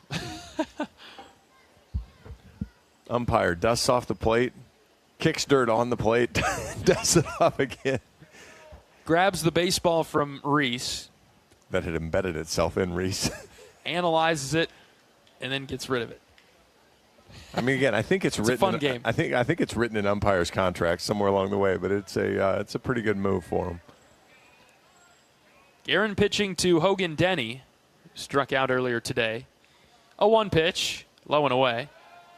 Runner far off the bag at first, and so Moore will send it to Wolf, but Dickerson able to get back. It ricochets off Wolf, and Ben Swales picks it up. Risky throw by Reese. For a guy that didn't seem that far off the bag. Counts 1-1 on Denny. The pitch is inside, and that hit him. And then hit Reese. And knocked his mask off. 2 balls and 1 strike. That would have been the count, but too far inside, and it clipped Denny. And as I mentioned when Tyler came in the game, it's kind of been the challenge, now a walk and a hit batter. A couple, 4 free bases in this inning and 1 hit. Yep. 3-0 Hoosiers in the third. 2 outs for Malamazian, runners at first and second. Tyler throws one in the dirt.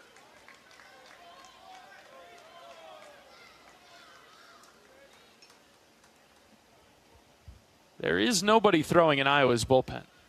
I noticed that. This is for Tyler to work through. 1-0 from Guerin to the backstop. Runners moving up to second and third.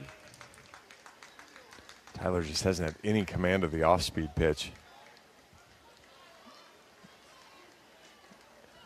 And that makes you really, really difficult to get outs. Yeah. Reese is headed out to the mound to talk to him. Iowa's got somebody throwing now. He hit Denny on the off-speed pitch, and then that one is almost to the outside of the left-handed batter's box. So Tyler's best pitching outing was coming into that tight spot against Minnesota. Closed that out, got the save.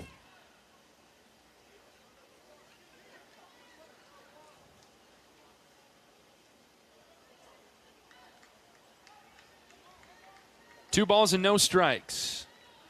2 outs and 2 in scoring position for Indiana.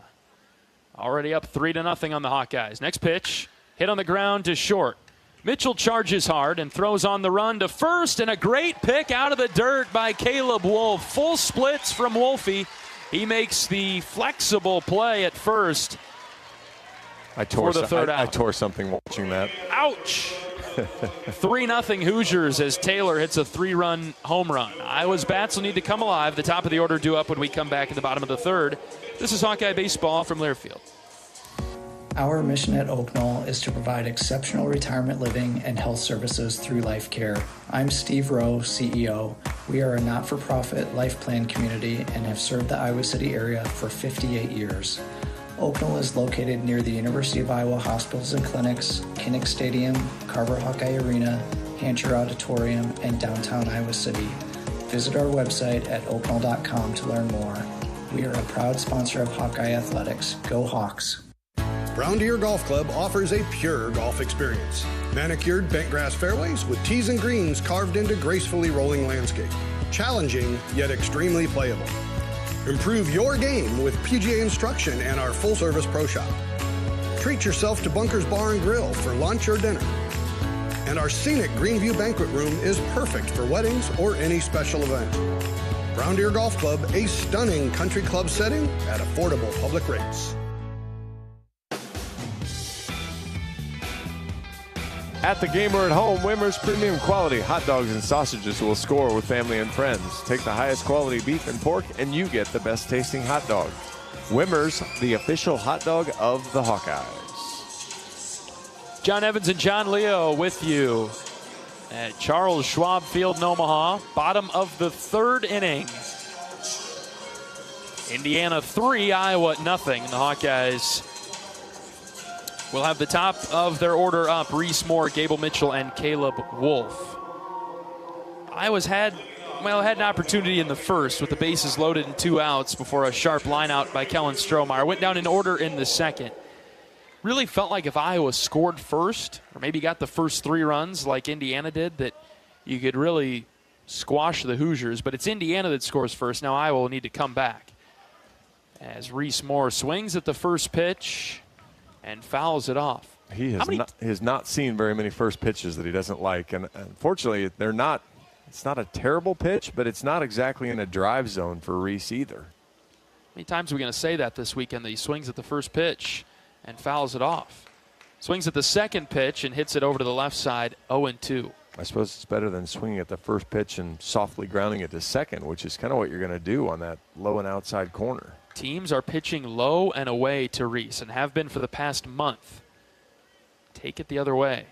0-2. Reese takes outside and high, ball 1. I've noticed with Reese lately, his stance is so wide. Yeah, I think it's too wide. It might be too wide. As Dickerson shifts into the right center field gap and Taylor is shallow, Reese has a wide open left center field gap. 1-2 from Gilly.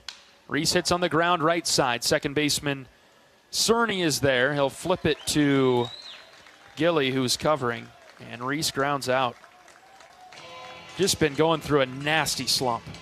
Yeah, it's we talked about it with Dickerson of kind of the trouble he's been in, and Reese has had a couple hits here and there, but he hasn't looked like the same guy that was in the middle of the season with a lot of 100-mile-an-hour plus exit velos, and just kind of needs to work his way through it. Gable Mitchell up with 1 out. Takes a first pitch strike from Gilly. Iowa's probably not going to beat UCLA on Saturday without a functioning Reese Moore. Yeah. Curveball in for a strike. 0-2 now on Gable.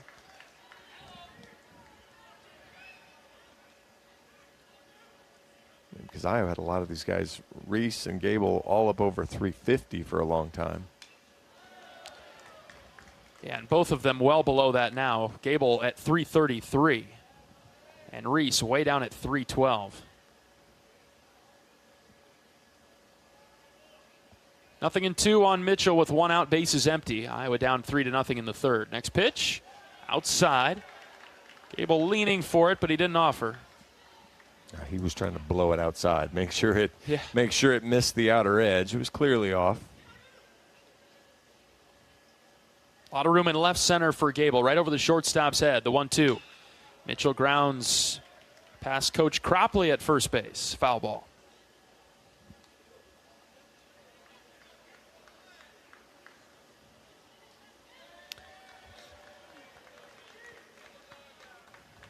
Late night in Omaha, approaching the 10 o'clock hour. We are only in the third.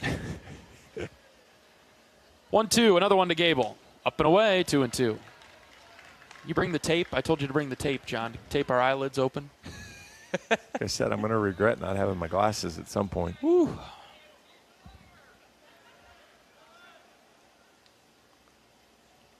Two, Mitchell skies to center.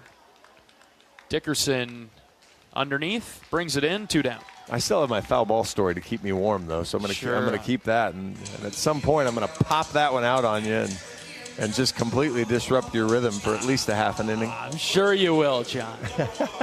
I thought it was coming in the first or whenever the foul ball below us. No, I'm going to save it for you. I was hoping that it would be just kind of a fun Iowa was ahead 9-0 and we'd kind of tell the story that way. And it's not quite as much fun when we're trailing. 3-0 Indiana, bottom of the third. There are 2 outs for Caleb Wolf. Takes strike 1 from Gilly. Gilly, after a tough first inning, has been sharp, landing a full mix of pitches. He's retired 6 in a row and looking square in the face at back-to-back 3-up, 3-down innings. Downstairs to Caleb, 1-1. Ellie, I appreciate you listening, but I did not age myself that much with that comment.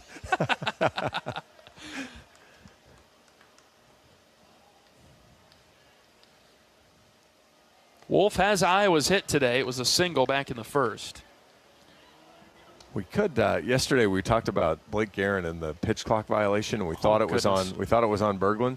Turns out it was actually on Blake Guerin, and that's why it wasn't a walk at that point. He did see 3 balls, but he had the violation. Wolf sends one sharply into left field.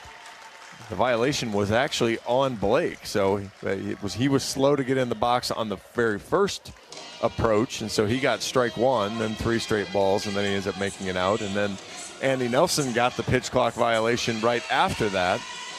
So back-to-back hitters with pitch clock violations is what fired up Coach Heller. We got the full version from Blake today, which was pure comedy. As most conversations with Blake tend to be.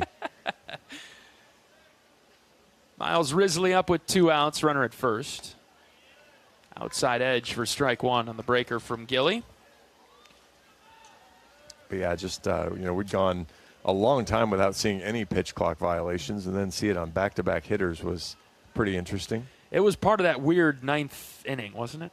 8th, 9th? Yeah, it's just the whole cycle there. Long pause from Gilly. The 0-1 is right down Main Street, 0-2.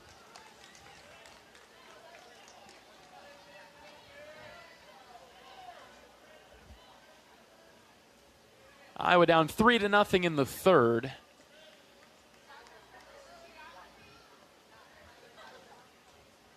No balls and 2 strikes on Risley. The pitch.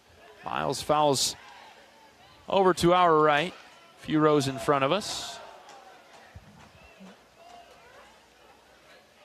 Yeah, Gilly right around 60% strikes.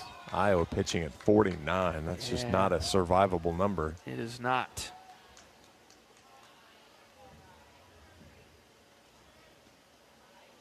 We'll do it again at 0-2, the pitch. That's high and to the backstop. Over the catcher Stadler's head. Wolf will take second. There have been opportunities for Iowa. You'd like to see him get on the board at the very least in this inning. It'll require a 2-out and 2-strike hit from Risley. But I think both teams' energy levels are quite low.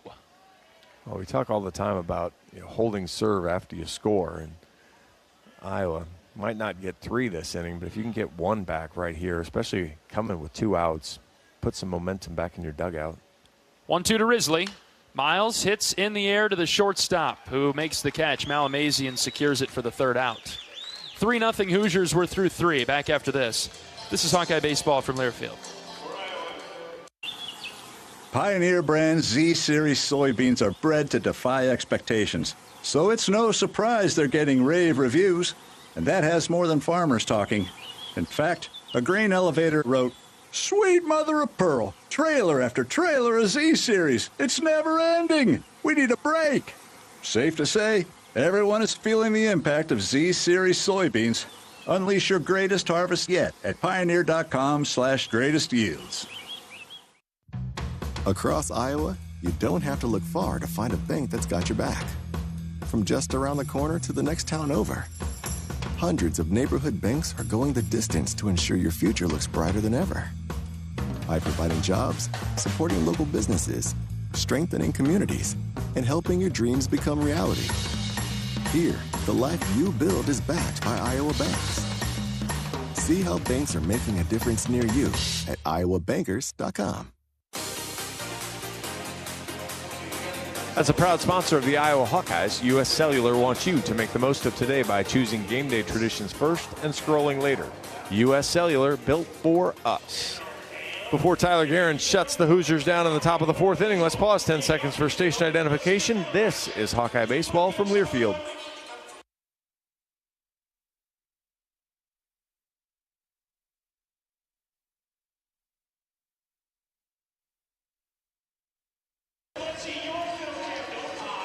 Top of the fourth inning in Omaha. It is 3-0 Hoosiers. Stadler, Cerny, and Wiggins due up for IU. And as John just mentioned, Tyler Guerin back to the mound. Ben Dete was the starter for the Hawks. He went 2 1/3, gave up 1 hit. It was a home run, a 3-run home run from Devin Taylor. Ben walked 3, struck out 4. Stadler up first, left-handed hitter. He's the catcher for the Hoosiers. And he takes ball 1 downstairs from Guerin. Iowa's pitchers need to throw more strikes. Yeah, it starts with getting in the strike zone. Here's a ground ball to the right side, and that's through into right field.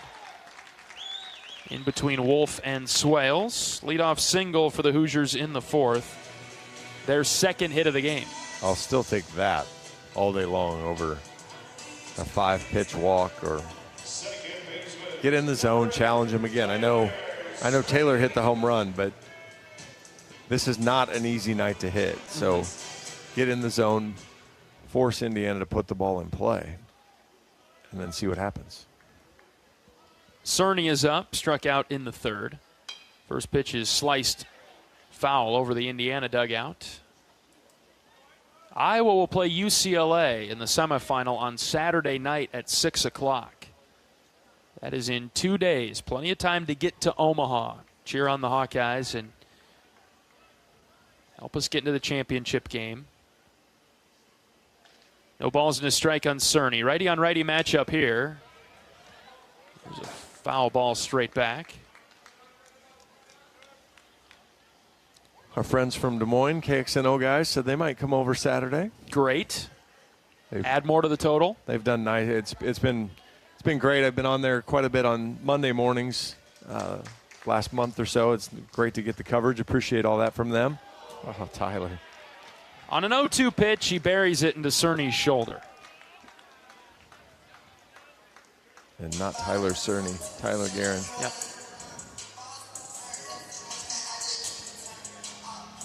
Well, we're in the fourth. It's 3-0 Hoosiers. And runners are at first and second, nobody out. Iowa trying to bullpen its way through this one. Not going well so far.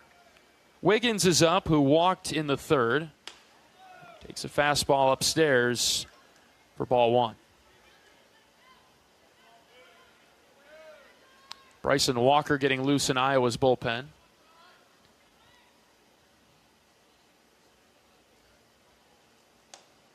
Low and in, ball 2. That's a pretty good pitch. He missed his spot by so much that doesn't get any opportunity to get the call.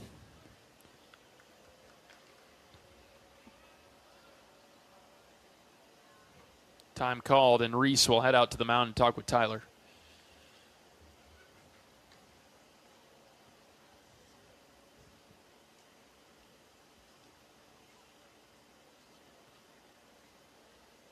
(3-0) Hoosiers in the fourth.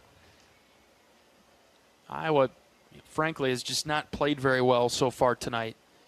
In a game that we've spent a couple days setting up as quote-unquote meaningless, but boy, when you start thinking about at-large possibilities, certainly much better to win this one than to lose it. That'll pop Coach Heller out of the dugout as well now. So we'll have a pitching change for the Hawks in the fourth. Has not come together so far in this game. Indiana leads it 3-0. We're back after this pitching change break. This is Hawkeye Baseball from Learfield. This is the sound of grilling season.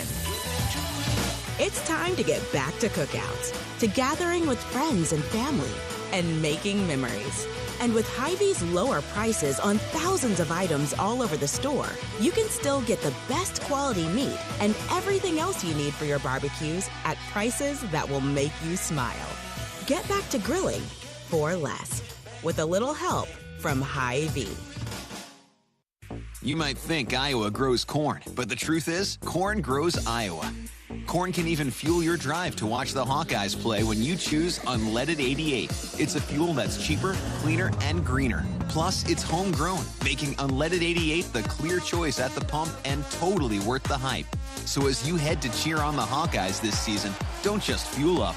Pump it up with Unleaded 88. Find Unleaded 88 at a station near you. Go to iowacorn.org/88. for a taste of unique flavors you'll love, stop by Molly's Cupcakes in downtown Iowa City for homemade cupcakes, cookies, cakes, bars, and coffee drinks. Molly's Cupcakes is a proud supporter of the Iowa Hawkeyes. Iowa trails Indiana 3-0 in the fourth. First and second for the Hoosiers. Nobody out, and a 2-0 count on Wiggins, and the Hawkeyes will go to Bryson Walker, left-handed grad senior from Jersey Village, Texas. 0-1 on the season in 10 appearances, 9 2/3 innings, 12 hits, 14 runs, giving up 6 home runs in those 12 hits. Walked 12, struck out 10. Really need Bryson to be in the strike zone here. Pretty decent against Oregon in his last outing. Yeah, one of the home runs was legit, and one was a wind pusher. And so, but against an offense that was just outstanding, he really kind of held it in there pretty well. So had 5 strikeouts. Yeah, struck out 5 in his 2 innings, and so hopefully we can get a little bit more of that here today and move along. Big Ten pools are actually all set. Iowa will play UCLA, and then the only one that's not, Penn State, will play the winner of Oregon and Nebraska. I think that one will have our attention tomorrow, John. Maybe we'll mosey on over here. Yeah, Nebraska looking to repeat. I'll have my earplugs in so I don't have to listen to Go Big Red. You bring a spare for me? Or I'll stop at a convenience store if we could ever find one around here.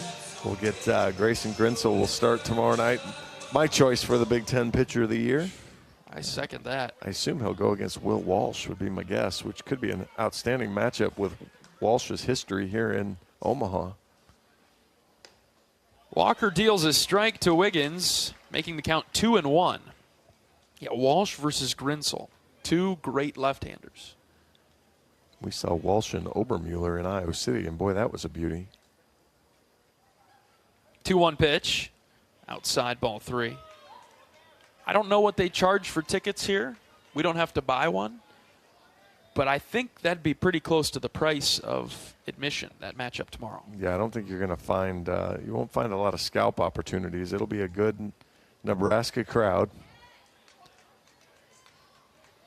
Wiggins walks after Bryson fired one upstairs. So the bases are loaded, nobody out for Indiana here in the fourth. 9-hitter Oliver is up.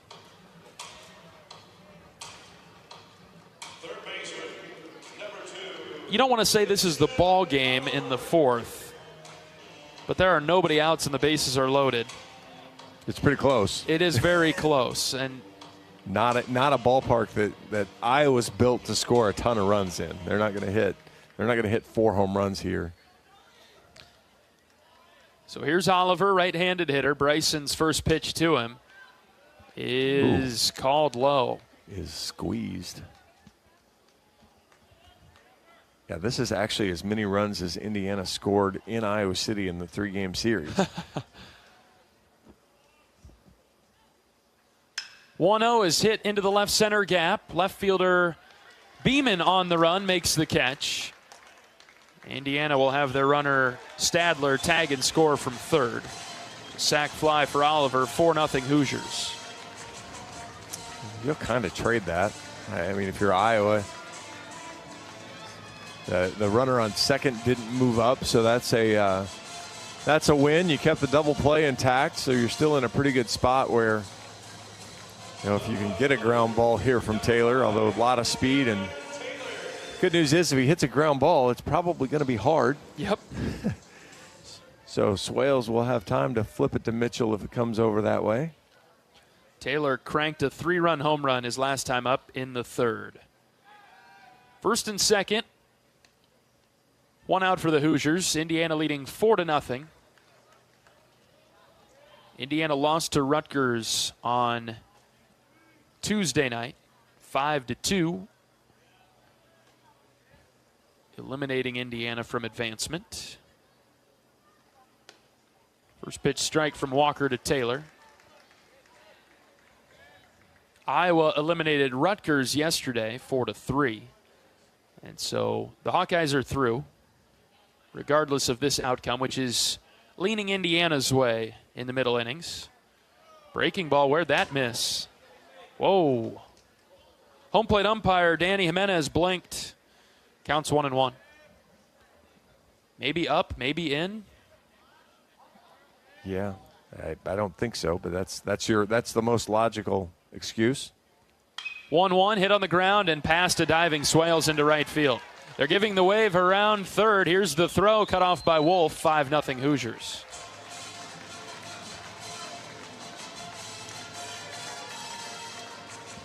Second hit of the game for Taylor. Cerny with some decent enough speed, he's able to score from second. First and second for Indiana, 1 out for Dickerson. Hawks probably caught a break there. That's about the same location as the the home run Taylor hit. So, got a breaking ball up and in again. Throw a good pitch here. You can get out of the inning. Dickerson still struggling. I know he walked last time, but get in the strike zone. Walker from the stretch. Pitches down and away. Ball 1 to Dickerson. Strikeout and a walk for Corbin today. Guy with 19 home runs just flashed bunt. That's the kind of the spot he's in with 2 on and a 5-0 game. 1-0 from Bryson. That dropped in for a strike, 1-1. Off day tomorrow for Iowa. Supposed to be rainy, so I think that that cancels out the zoo for us, John. You just want the zoo to be canceled out. Yes, not going to be an option. 1-1 to Dickerson is outside ball 2. I gave you a secondary option. Yes, you did. I'm going to sleep on that one. You driving or me? 2-1. Walker deals. Runner takes off for third. Pitch is low. Throw to third is on the money. Reese piped it right down to third, and Wiggins is out at the bag. What a decision there. Iowa pitching having a hard time throwing strikes. First and second on a 2-1 count, and you get thrown out at third. I guess thank you is in order on that one. Is Iowa not out of it by any stretch now with a 3-1 count, but in a much better opportunity. And yeah, that pitch is a strike, but I don't understand what umpire Danny Jimenez is looking at here. 3-1. Walker's pitch is waved at and missed, and the count's full. Should have been strike 3. Yeah, the pitch from Walker before that's right across the middle of the plate. It's down a bit. I guess because Reese is throwing it, he can't see the full frame, but you got to know. 3-2 is a called third strike. Got him on the outer edge. And Walker does a fine job coming out of the bullpen to limit the damage. Indiana adds a couple. It's 5-0 Hoosiers. We'll go to the bottom of the fourth after this. This is Hawkeye Baseball from Learfield.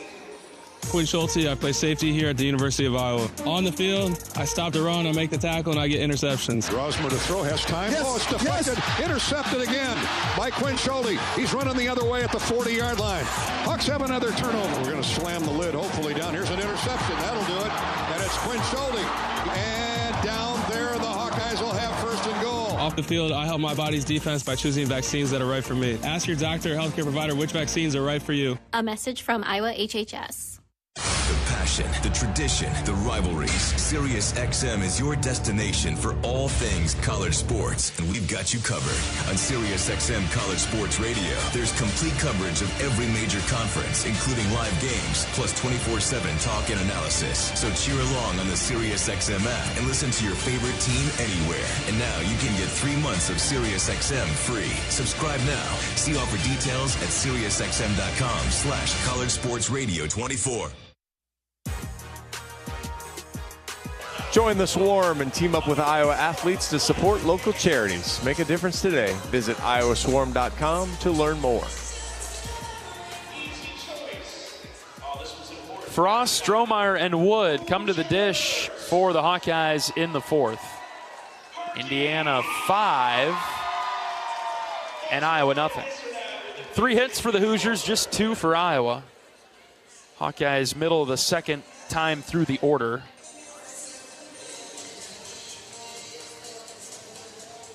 Singles from Caleb Wolf. Those are the 2 Iowa hits tonight. A couple walks mixed in, but Gilly has settled in after a shaky first. Jackson Frost in the box, strike 1 from the Indiana starter.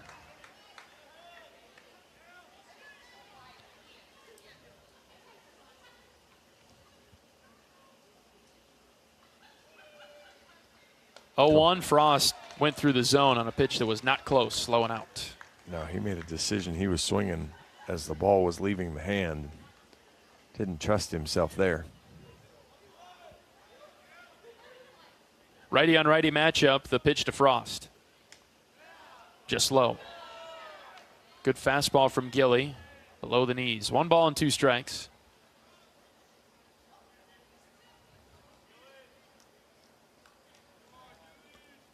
Gilly winds and fires the 1-2. Frost sends up the middle and through into center field. Ground ball, base hit, leadoff single for Jackson. And he's on to start the Hawkeye fourth. Good piece of hitting there from Frost. Pitch was down and away, went out, got good barrel on it, hit it hard, sent it right back up the middle, just to the left of the shortstop. See a stroke and get something going on the offensive side here. Kellen came up with 2 outs in the first. The bases loaded, and he lined out to first. Frost at first base. Strohmeyer swings through a fastball and start the at-bat. He was a little late on that one, so he was looking for maybe the cutter and instead got the full-on fastball, so stay on fastball timing here.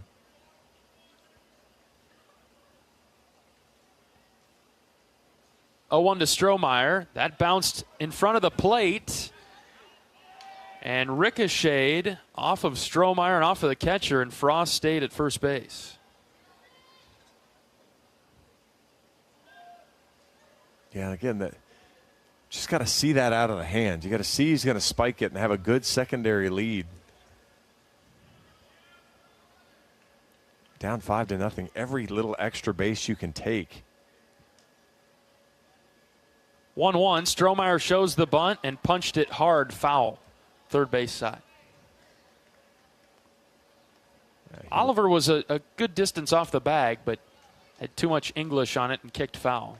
Yeah, he laid down a great bunt last night. That one was probably a little firmer than he wanted and certainly a little fouler than he wanted.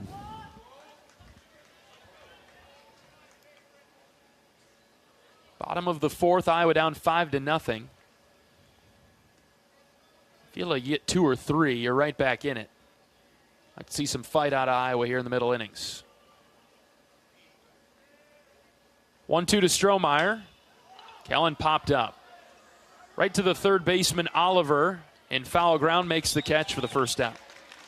I'm not sure I've seen Iowa pop up so many times. Gilly working up in the zone a bit, and Iowa just can't get up to it. Yesterday's performance, good approaches, good productive at-bats. Really flat start offensively for Iowa tonight. Not building off of what we accomplished yesterday. That part's getting a little frustrating here. No, and after a really solid first inning, you thought, okay,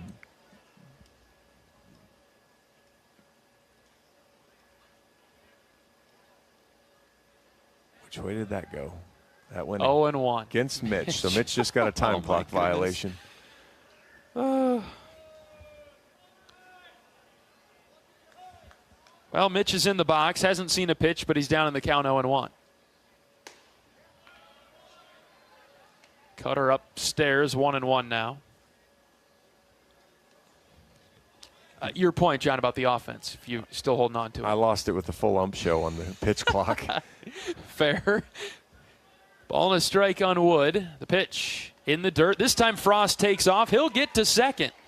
There we go. The pitch was in the dirt. Jackson put his head down, said, forget it, I'm going this time. Outstanding move there. But no, just after a good first inning and Iowa really ground out some at-bats, you got into 7, 8, and 9 with some of the newer guys, and you had 3 straight pop-ups. And I talked about the guys that hadn't been in the lineup, you still want to see them go through that same process, and they just didn't execute, and it really kind of trickled into the top of the third inning, or bottom of the third inning as well. Wood takes an inside strike, 2-2. And so now you've got Wood and Beeman and Swales again. You want to see them have good at-bats. Unfortunately, Mitch's at-bat didn't start great with a time clock violation. Gilly checks on the runner at second, offers the 2-2, and Mitch blasted it off his foot, foul.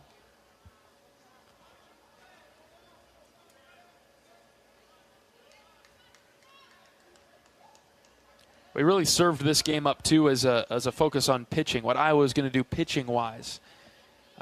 This game really isn't any different for the position players. You can still come in and swing the bat, have good approaches, and good at-bats. Now, Iowa made a few changes in the position player and the batting order.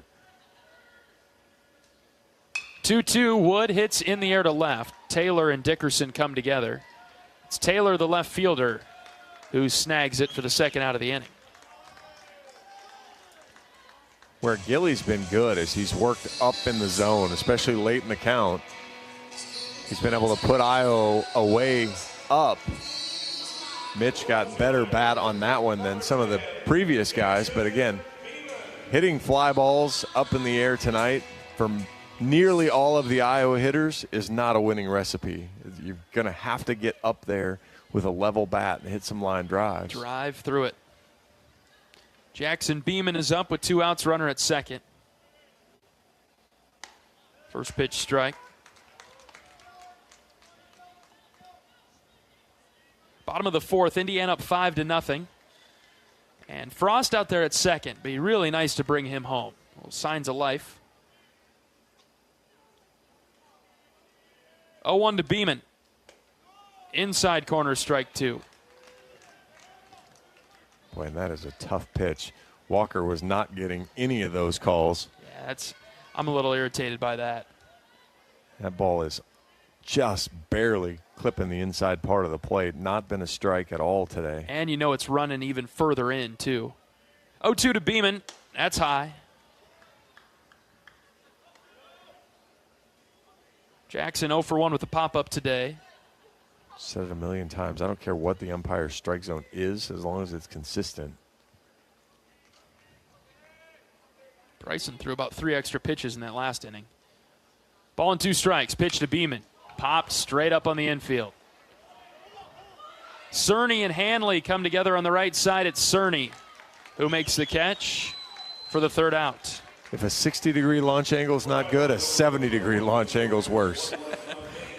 All right, we're on to the fifth. 5-0 Hoosiers. This is Hawkeye Baseball from Learfield. What does it mean to be locally owned and operated?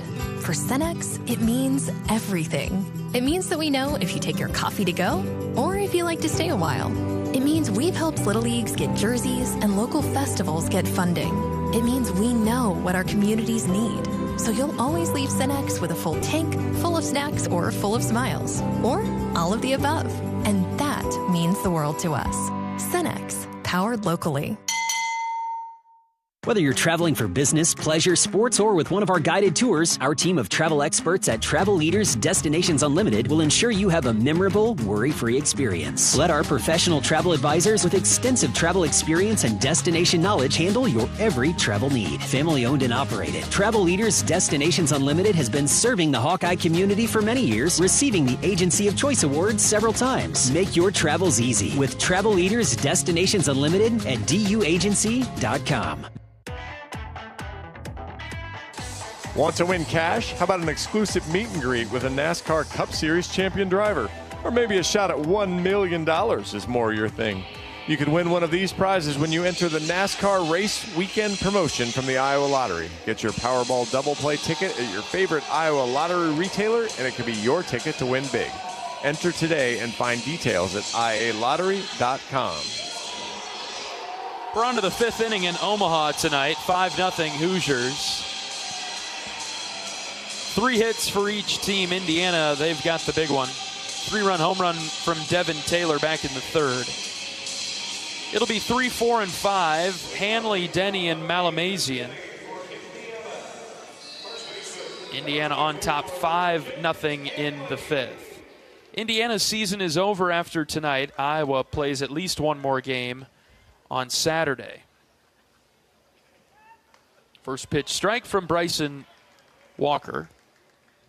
The way this game is going tonight, Iowa won't gain anything metric-wise, but will lose a bit.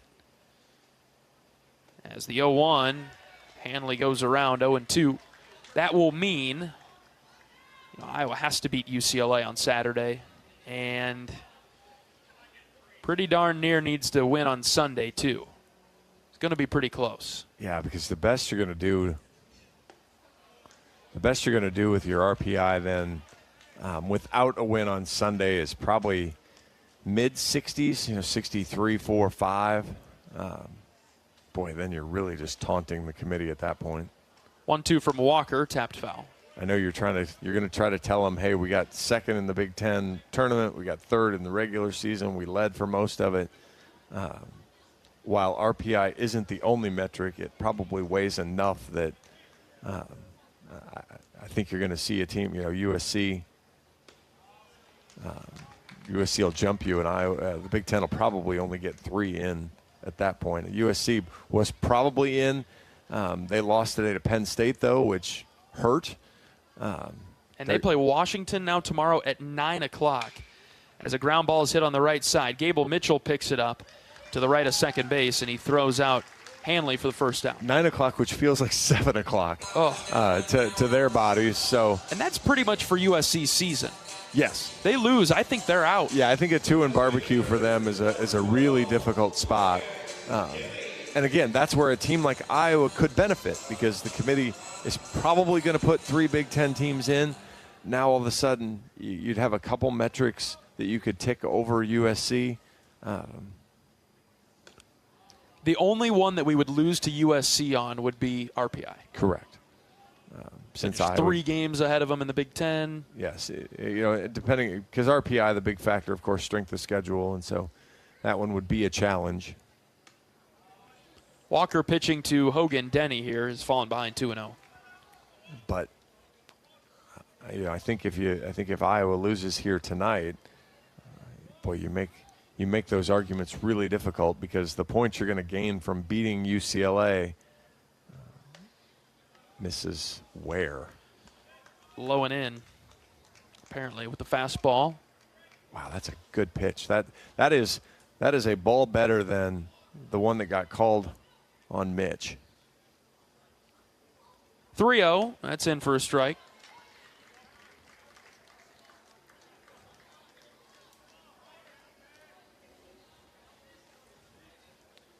So you're just going to lose enough points in the net.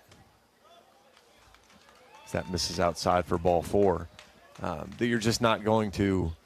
You're not going to get the full benefit from beating UCLA because maybe you gain 40 RPI points, but you're going to have given 20 of them away tonight by losing this game, and you're going to make it impossible to jump back. Indiana is one of those teams that you're trying to jump, and you're going to make it impossible to jump over them because you're going to net that gap out. Coach Heller is on his way to the mound. He takes the ball from Bryson Walker. We have a pitching change coming for the Hawkeyes. In the 5th, Indiana leading 5-0. They've got a runner at first and one out. We will give you the stats on the new Iowa pitcher when we come back from this pitching change break. This is Hawkeye Baseball from Learfield. Which schools will take home the prestigious Learfield Directors Cup as the top college athletic programs for the 2024-25 college athletic season? You can follow the standings of your favorite team or alma mater at L Directors Cup on Twitter and online at thedirectorscup.com. Trophies will be awarded in June 2025 to the winning institutions in all college sports divisions. Learfield Directors Cup, the crowning achievement in college athletics. At U.S. Cellular, we believe in having healthy relationships with our phones so we can have better relationships with each other. Introducing US Mode, a way to set your phone for less distraction and deeper connection. So dinner can sound less like this and more like this. What'd you learn today? The sauropod was the tallest dinosaur ever. Oh my goodness. Visit U.S. Cellular in-store or online, and we'll help set your phone to US Mode, even if you're not a customer. U.S. Cellular, the 5G network built for us. See uscellular.com for details. Oak Knoll's mission is to provide exceptional retirement living and health services through Life Care, a not-for-profit life plan community serving the Iowa City area for 58 years. Oak Knoll is conveniently located near the University of Iowa Healthcare Campus, Kinnick Stadium, Carver Hawkeye Arena, and downtown Iowa City. A proud sponsor of Hawkeye Athletics, visit oakknoll.com to learn more. Iowa's new pitcher is Jack Whitlock, right-handed senior from Cumming, Georgia. Whitlock into the game for the Hawkeyes in the 5th. Jack has appeared in 12 games with a .485 ERA, 13 innings, 10 hits, 9 runs, 7 of those are earned. He's walked 3, struck out 11. I think Iowa dugout fans would just take a bunch of strikes right now and let the chips fall where they may after that. 5-0 Hoosiers in the 5th. Indiana with runners at with a runner at first base and one out. I may have missed my window. Now it's 10:30. I need to tell the foul ball story. Now's a good time for it, John. Kick me while I'm down. So we came to, I don't even remember which game we came to, the Penn State USC game. Yes. And we're sitting, in the past couple of years, I've always let John Leo pick the spots, and I've always said, but I want a foul ball. That's my goal. I need a foul ball. John Leo's picked the spots for the couple of years we've been coming here. I've never gotten a foul ball. Today, John Leo disappears. He's over with his parents at dinner. And so then Sammy and I are here, and I pick the spot. Mm-hmm. We're in there. You roll in. What happens like 2-3 innings after you show up? Foul ball comes our way. John Leo dives out of the way. Well, okay. I'll let you go. Nope. Let me pick up my tongue. It's on the ground. I just had to bite it. All right. John Leo did not dive out of the way. He actually made a pretty good effort to try to catch the foul ball. Then recognized that it was a row too far up, and if he tried to catch it, he was at serious risk of catching the ricochet. Am I fair now? Yes. All right. Good pitch from Whitlock for a strike. So then he dives away. Yes. In a very controlled manner. The ball sneaks past him, kind of upper shoulder stick side, couldn't make the play. Nope. Rolls right down in front of me. Blocker side, I got beat top shelf. And John Evans comes up with a foul ball. Right to you. Rolling right to me without even moving. In the seat that I picked. So it's now John Evans 1, John Leo 0 in foul ball seats picked. Amongst other things as well. Oh. Whitlock hits Malamazian. On the 2-1 pitch. So, yeah, and it helps that when I play games, I make up my own rules and keep score however I want. So it allows me to take leads a lot and win a lot. You're kind of like the younger brother, John, that wants to beat the older brother so bad, and you never hear about keeping score or these games or these rules until it comes about. But, hey, I'm happy that after all these years, we finally got a foul ball. I'm really sticking my neck out here and saying that we're going to get one up here one of these times. Now, hopefully, we get that. And then we can even the score. Then it'd be 1-1. I think it'd be more points if we got one up here. But you didn't pick the spot. You're right. Okay, they gave it to us. I did give the foul ball to a kid as well, so that was my other redeeming factor. That might be an extra half a point. I'm way ahead now. You're way up because I wouldn't have done that. I didn't want to. And I looked at the one kid, said, no, you've already got a ball. By the time I looked then and threw it to the other kid, I realized he had one too. I couldn't stand the me, throw it to me. Yeah. You don't seem like one that would cave to that. I panicked under pressure. Jack deals a strike, 2-1 on Stadler. There are some vultures for children around here. Yes, I mean, there were kids with, like, backpacks of balls, and I just felt like I wish there were more people. It would have been easier to kind of cherry pick out. I'm also the guy Here's a high fly ball, right field. Strohmeyer ready for it, looking up into the night sky, makes the catch. Runner tagging from second to third. And Indiana will have runners at the corners and 2 outs in the 5th. So my day job with Midwest One Bank, we participate in the Coralville July 4th parade. I'm the guy that likes to, my wife does a great job of getting us tons and tons of candy. So I have all the extra candy, so I can fire candy out because I love doing that. I'm the guy that the kids that are sitting there and look like it's like they don't have big full baskets, they're not out in front begging, or they're like off behind and they're kind of hiding behind their parents. Those are the ones that I go try to find and give handfuls. Sure. That's what I wish I could have done with the foul ball, but I didn't have enough opportunities to do that. Instead, like moths to a flame, swarming around you. And I felt the panic of, I have to get rid of this or I'm going to be attacked. First and third for Indiana in the 5th. Hoosiers up 5-0. Whitlock drops a slider just in on Cerny. The good news for both of us on this story is it's 10:40 and Iowa's behind 5-0. There's probably only 6 people left listening, so virtually no one heard that story. I'm glad you timed it up when you did. There's the off speed from Jack in for a strike, 1-1. On the Indiana side, Cerny looking for career hit 200. Mm-hmm. He's sitting on 199. He's a junior, so you think he'll have a crack at it next year. 1-1 is swung on and missed. Pitch in the dirt from Whitlock, too good to resist. I'm sure it'd make his bus ride. He may not care. May not affect that bus ride. 9-hour bus ride may not affect that at all. You imagine that one? Ugh. Whitlock set with the 1-2. Here it comes.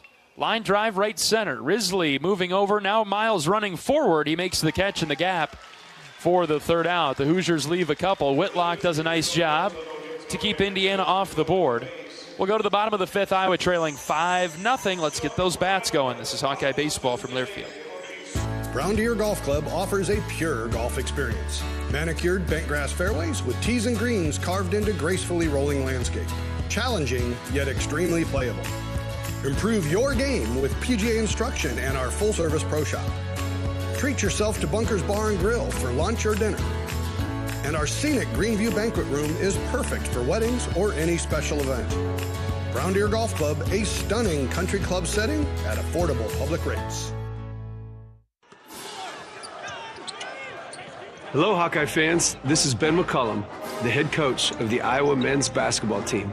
Returning to Iowa City as the head coach is a dream come true. The passion of Iowa fans is unmatched, and I'm incredibly excited to get started on this new journey together. I look forward to seeing our fans on campus across the state and throughout the nation. Here's to big things coming and an exciting future ahead. Go Hawks!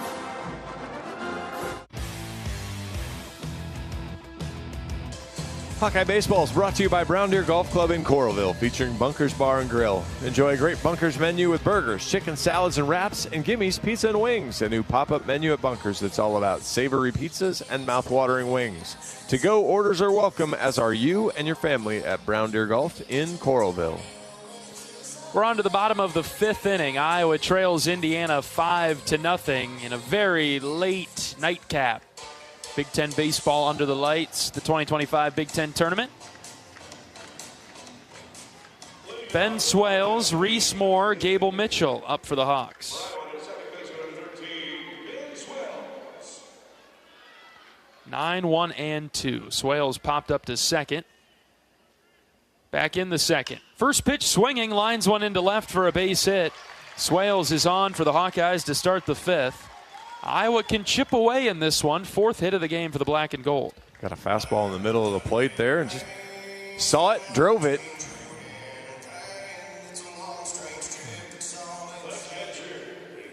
That was pitch 75 for Gilly.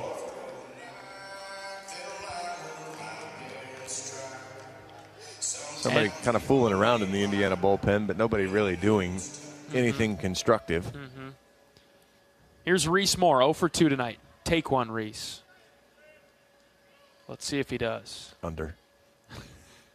First pitch, he swings at it, drives it to right. Wiggins angling back, ball carrying on him to the track, but Wiggins makes the catch for out number 1. Off-speed pitch down in a bit, so a pitch that Reese could pull, but just again got under it. Even on a pitch that's down in the zone, I mean, what? On a warm day, maybe. Right, but down 5. Starters you're in the 5th inning. Iowa swung at the first 2 pitches here to start. Yeah. So Reese flies out. Swales still the runner at first. We were talking about that with the Indiana radio guy with Dickerson. He's in an 0 for 20, 0 for 21 hole and swinging at too many first pitches, trying to find that hit. 1-0 to Gable is a called strike on the outer third, 1-1. Give yourself an opportunity to get into a little bit of a rhythm and flow. A little different for Reese today catching, but like when he's DHing, it's all you got to do. So give yourself an opportunity to get the blood flowing. Outside for ball 2 on Gable. I've always felt that DH is one of the hardest positions, actually, because it's all about whether you hit. If you go 0 for 3, 0 for 4, I mean, you've got no chance to make up for it in the field. Yeah, you didn't make a great defensive play to feel like you contributed. 2-1 on Mitchell in the Iowa 5th. The pitch, Gable bunted it foul. The Hawkeyes have attempted several bunts today, and all of them foul and not productive. Yeah, I think it was Risley, Strohmeyer tried one, now Gable tried one, and where yesterday Iowa was really good at executing. We saw Oregon this past weekend that was exceptional at executing those. Iowa not getting the little things right now. 2-2 now on Mitchell with 1 out, runner at first. Pitch. Gable hits in the air to center. Dickerson there, 2 down. Under the ball tonight. Wow, I was just going to look that up. I mean, Iowa now has flown out. I mean, that is the 13th time that Iowa has flown out. That is amazing. In 14 outs.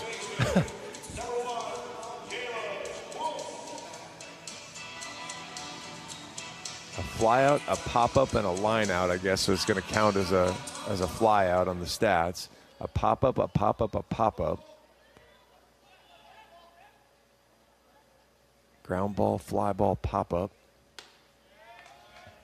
Pop up, fly ball, pop up, and fly ball in this inning. It's not, again, especially on a night like tonight. Last week with the wind blowing out against Oregon, might have been a winning recipe. Yeah.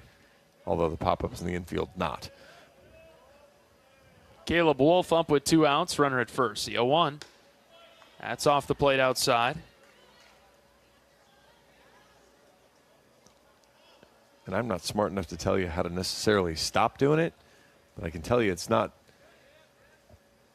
going to be competitive on a night like tonight. Yep.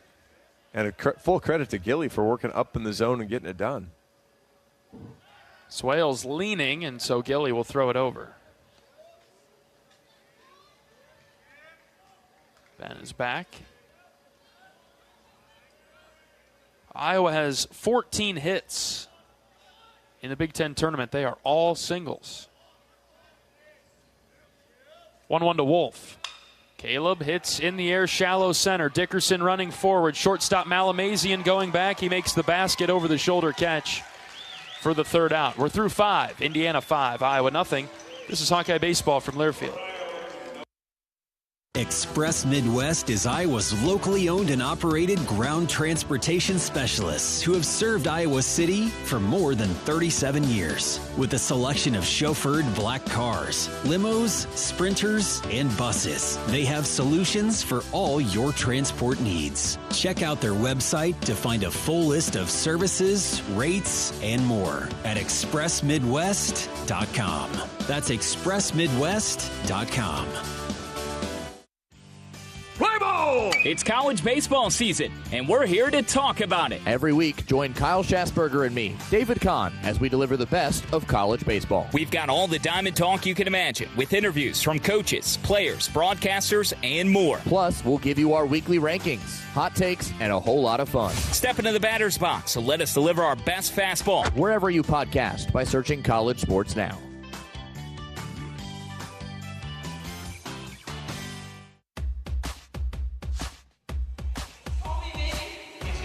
For comprehensive coverage of college baseball, tune to SiriusXM Big Ten Radio Channel 372 in the car and on the all-new SiriusXM app. SiriusXM is the home of your favorite team conference, including live games plus interviews and analysis.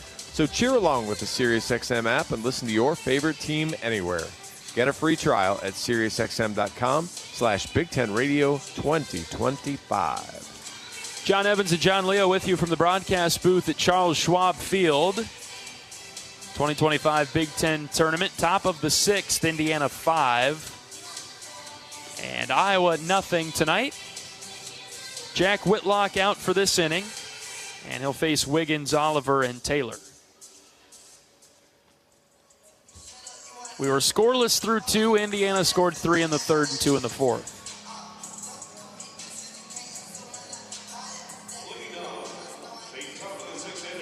Approaching the 11 o'clock hour.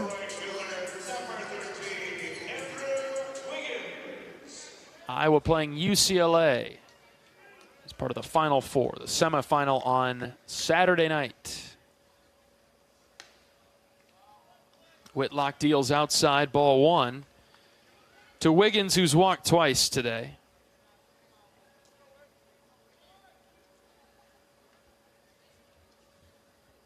.1-0 from Jack. That's in there for a strike. Has Wiggins seen 4 different pitchers, though, in his 3 plate appearances now? You might be onto something, because he got the 2-0 count. Was it? That was Guerin to Walker, so that was 2. So this is 3. And he saw Dete. Yep. So he's seen 4 pitchers in 3 plate appearances. Unreal. That's pretty impressive. Or not great. Not sure which is which. The first 3 pitchers have not been able to get Wiggins out. We'll see if Jack can here at 1 and 2. The pitch. Sliced foul over to the left. We'll do it again. Oh, goodness. Fan on the second deck tried to make a play on a ball that was ricocheting back to the first and missed. Fortunately, had better balance to hold on. 1-2 from Whitlock is down the pipe for strike 3. Jack gets Wiggins to start the 6th.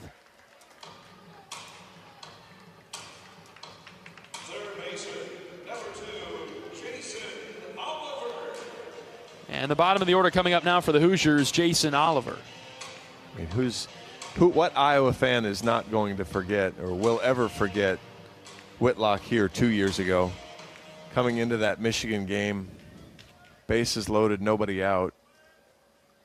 Hawks trying to find their way to the championship game. And Jack gets out of bases loaded, nobody out, and doesn't allow a run. And that started That was the highlight of an incredible stretch there for Whitlock. Last half of the season. Ground ball, left side. Frost cuts off Mitchell. Jackson throws to first. 2 down. It was an unreal stretch for Jack. Yeah, Jack's first year at Iowa, ERA was just around 2, plus or minus a little bit. I know the Maryland game, he gave up a home run. Everybody on that Maryland team could hit home runs. Gave up one into the Iowa bullpen in that championship game. But, man, he was an absolute rock out of the Iowa bullpen. Mm-hmm. First guy out. He was a lot of times he came behind Brody Breck, which with how hard Brody threw, and then Jack comes in and throws the Frisbees behind him. Just an absolute positive pairing. Incredible force, yes. No balls and a strike on Devin Taylor, who taps this foul 0-2. Didn't have quite the year he wanted last year. Battled some different things this year. Had an okay year. Battled some illness and injury. Fastball outside to Taylor.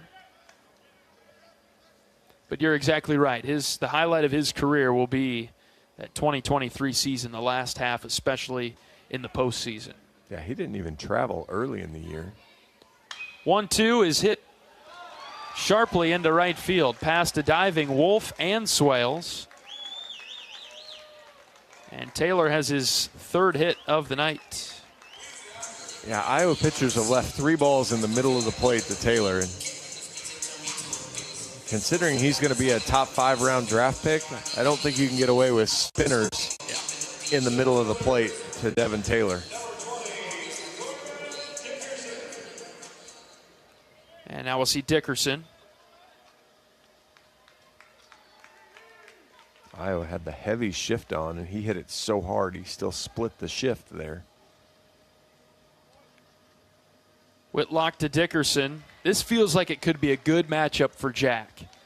Dickerson has really been struggling, and Jack throws a first pitch by him for strike 1. Huge hole in Dickerson's swing right now. Yeah, he's a little bit like what we were talking about with Reese Moore. Reese isn't quite in the same funk, but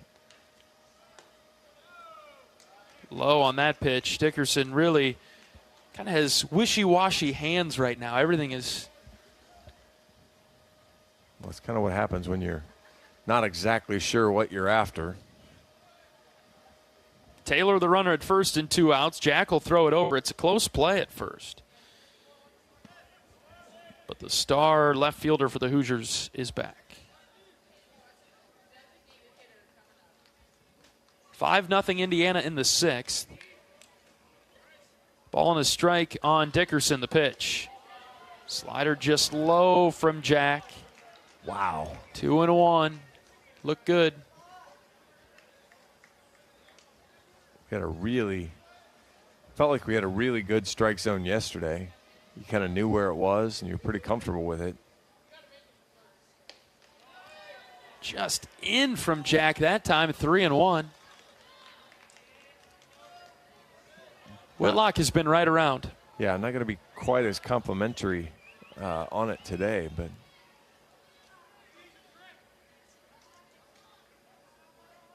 Taylor takes off. The 3-1 is a called strike. Taylor retreats back to first.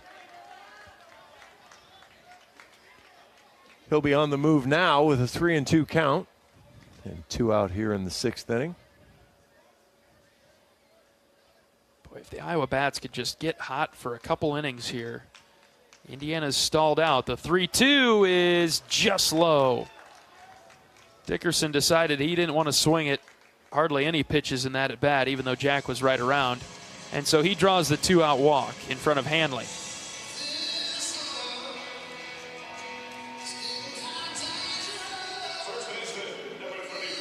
All 3 of the top Indiana hitters here. Taylor now with 18 home runs, Dickerson 19, and Hanley with 14. So, yeah, the top 3, really, with the exception of Dickerson's slump, the top 3 for Indiana, boy, you can put that against, right up there against many trios in the Big Ten. Hanley sends one to center. High fly ball. Risley had a beat on it the whole way, and he makes the grab for the third out. So a couple base runners for Indiana, but that's it. Whitlock does a pretty nice job. We're on to the bottom of the sixth. Iowa getting shut out right now. See if the Hawkeyes can get on the board. It's 5-0 IU. This is Hawkeye Baseball from Learfield. Not all internet is created equal. It's a lot like choosing a quarterback. Technically, you could sign up any new rookie provider on the block, but the success of every device in your home depends on it. Will they perform in the clutch, or will they buffer under pressure? Extreme provides the speed you need with a 100% gigabit technology network and amplified Wi-Fi. And unlike signing a quarterback, Extreme Internet requires no contracts. There's only one pick to lead your team. It's Extreme, powered by Mediacom. Express Midwest is Iowa's locally owned and operated ground transportation specialists who have served Iowa City for more than 37 years. With a selection of chauffeured black cars, limos, sprinters, and buses, they have solutions for all your transport needs. Check out their website to find a full list of services, rates, and more at expressmidwest.com. That's expressmidwest.com.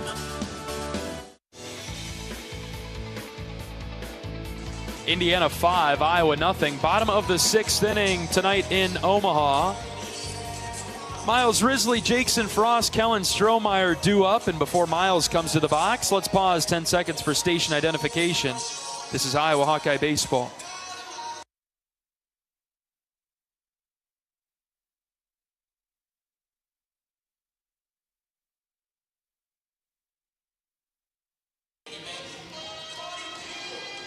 Miles Risley to lead off the sixth. He's 0 for 2 with a couple of pop-ups. It's 5-0 Indiana. It's getting kind of late.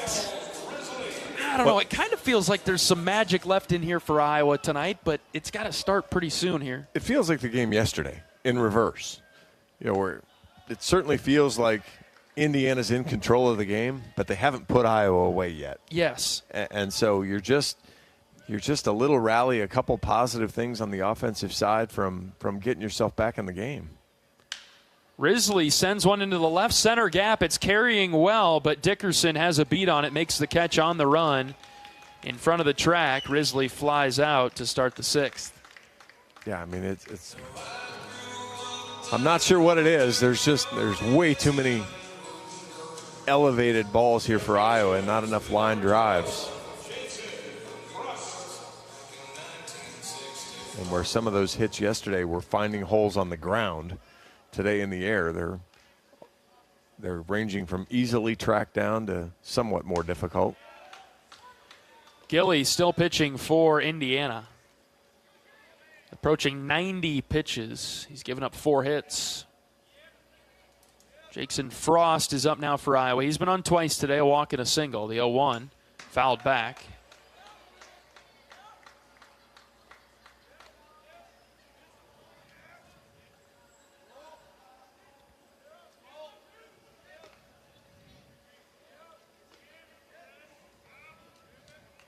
Oh and 2 on Jackson with 1 out, bases empty. Gilly winds and fires. Jackson strikes out. Wow, huge fist pump from Stadler. I don't know where that came from. Yeah, that was interesting. Popped right out of his squat. And fist pump. I don't know if Jackson said something to him or what. I don't know where that came from. 91 high gas. I suppose that's just the part of it. 2 outs for Kellen Strohmeyer.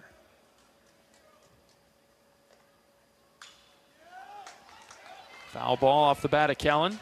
Just too much first pitch swinging again. There are batters in this lineup that when they come to the box, we know they're swinging at the first pitch. Kellen isn't always one of those, though. That pitch is up and in. Low and out, 1-1 to Strohmeyer. And that ball was probably better. I'm going to hope just TrackMan's broken because, man, again, they've been a little bit of everywhere here. Another foul ball sharply hit over the netting in the Iowa dugout, 1-2. Hey, you were talking about a rally. This is about the opposite of a rally here if Kellen can't find a way to battle back. Gillies 1-2. Swing and a miss. Ball gets away from the catcher all the way to the Iowa on-deck circle, so Strohmeyer will reach first safely. Well, that's one way to do it. I always kind of half joked about that, as if you could swing at a pitch that you knew the catcher wasn't going to catch, just go ahead and get your way onto first base there. That ball wasn't that bad. I mean, it's in the dirt, but Stadler tries to backhand it instead of just kind of catching it and blocking it in front of him. See if Iowa can make that hurt a little bit. A lot of Iowa's traffic lately has come with 2 outs, but limited traffic tonight. Mitch Wood hits a fly ball to center. First pitch swinging. Caught for the 3rd out. Boy, just hasn't really been a good performance from the Hawkeyes tonight. We're through 6, 5-0 Indiana. This is Hawkeye baseball from Learfield.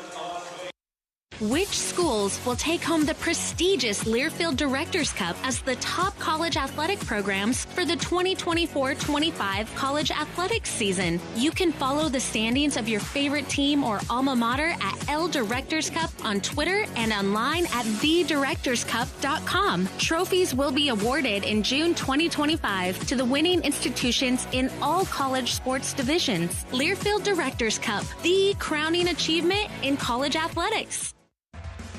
FS Envision Seed Corn and FS High Soy Soybeans provide best-in-class traits and genetics that perform. In farming, bushels matter to your bottom line. Our field-proven products deliver high yields year after year. Get the seed you need from the people you trust.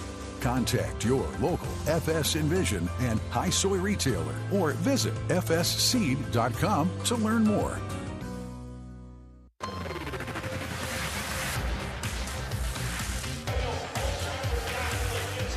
Top of the 7th inning. We're moving right along in this one. Unfortunately, Iowa getting beat 5-0. Shut out by the Hoosiers so far tonight. 4-5 and Stadler up for Indiana. Jack Whitlock back for another inning of work. He's done a nice job so far out of the Iowa bullpen. Absolutely. And just to clarify, you and I kind of talked a little bit at the break there too. It's not just swinging at the first pitch. You can kind of live with swinging at the first pitch if you're getting a fastball in the middle of the plate. But if you're getting a breaking ball that's really located anywhere unless it's hanging up. And even tonight, I'd argue that maybe you shouldn't swing at that because you're not going to do a whole lot with it. A fastball off the plate is not something you should be swinging at first pitch. And Iowa hitters just not on timing right now of swinging at that early pitch, and a guy they chased in 3 innings has thrown basically the same number of pitches in 6 now today. First pitch swinging is Denny. He cranks one down the left field line. Leadoff single for the Indiana DH. And contrasting Indiana's offensive performance tonight, even though the hits are similar, they are barreling things up when they put it in play. Much better contact from Indiana. Yeah, they're barreling things up, but again, three of the 5 Indiana runs were free bases. Mm-hmm. And that's one of the things that Gilly has really limited Iowa on, his free bases. Iowa had the opportunity in the first after a couple of free bases and couldn't take advantage of it, and then that's really, I think he's walked one other guy. Haven't had one since. Yeah, actually hasn't walked anyone else. Walked 2 in the first inning. It's been a wild pitch, but that's it. Here's a high pop-up. Swales moving back. Risley coming forward. It's Risley in center field who makes the catch. One away in the Hoosiers' 7th. And so that's really been the difference there is Indiana getting some free bases, taking advantage of the free bases. And Gilly settling in and not giving Iowa any. Hawkeyes getting ready for a game against UCLA on Saturday. But, man, kind of reverted back to recent trends offensively. You're going to need a pretty good performance from the bats against UCLA. Yeah, not necessarily a confidence booster. Before we lose this, because he may not come up to bat again, can we talk about Stadler's walk-up song, Cyndi Lauper, Time After Time? You good with it? You like it? No. But, I mean, maybe it has special meaning to him, and so Aside from that, though, not good. I can't criticize that, but I guess I don't understand it. What is Time After Time? We'll need to ask Austin and Jerry. So I'm just not sure where the boost comes from there. It doesn't really inspire you to get fired up, does it? It didn't me. But again, maybe it has different meaning to him. He hits one well to left center. Beeman on the run, and Jackson makes the catch. First. Boy, Jackson trying to get it back in to double up the runner at first. The throw is in time all the way. From Beeman to Swales to Wolf. The Hawkeyes double up. Denny at first. I don't know what he was thinking. Just terrible base running. You go to second base and you stop and you wait and see what happens. He had rounded second base and was 3-4 steps around. Beeman runs it down, and then he slipped trying to come back. Great throw, great relay from Swales. A 7-4-3 double play. We've had a couple of funky double plays tonight, but what we need is Iowa to get the bats going. Time to stretch things out. Indiana 5, Iowa nothing. This is Hawkeye Baseball from Learfield. Express Midwest is Iowa's locally owned and operated ground transportation specialists who have served Iowa City for more than 37 years. With a selection of chauffeured black cars, limos, sprinters, and buses, they have solutions for all your transport needs. Check out their website to find a full list of services, rates, and more at expressmidwest.com. That's expressmidwest.com. Whether you're traveling for business, pleasure, sports, or with one of our guided tours, our team of travel experts at Travel Leaders Destinations Unlimited will ensure you have a memorable, worry-free experience. Let our professional travel advisors with extensive travel experience and destination knowledge handle your every travel need. Family-owned and operated, Travel Leaders Destinations Unlimited has been serving the Hawkeye community for many years, receiving the Agency of Choice Award several times. Make your travels easy with Travel Leaders Destinations Unlimited at duagency.com.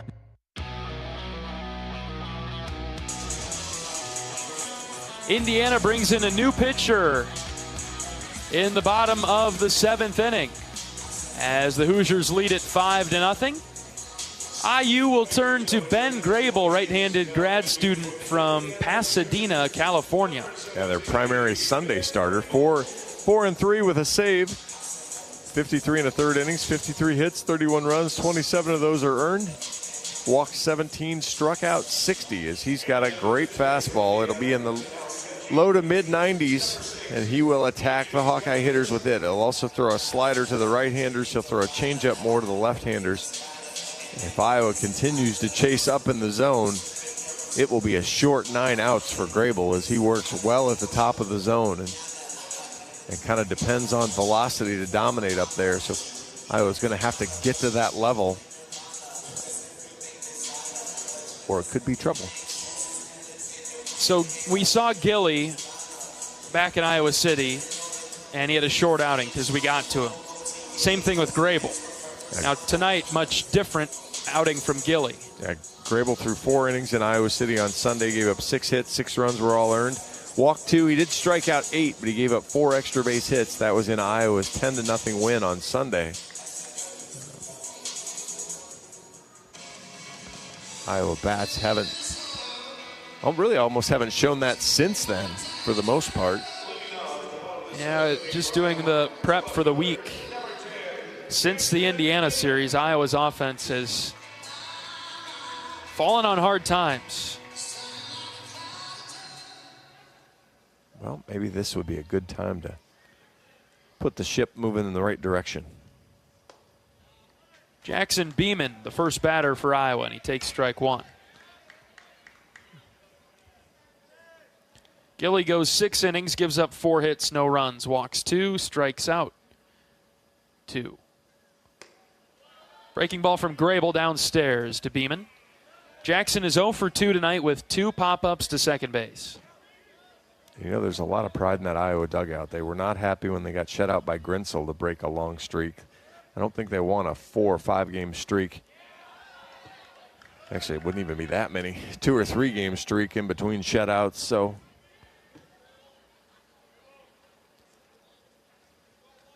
2 balls and a strike on Beeman. This is a righty-on-righty matchup now. Grable shakes off a sign, now pitches the 2-1. Half swing from Jackson. He popped it up straight back.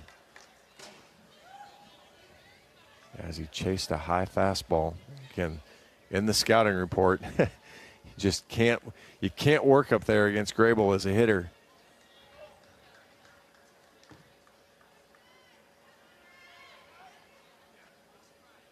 The right-hander for Indiana delivers the 2-2. Jackson takes strike 3.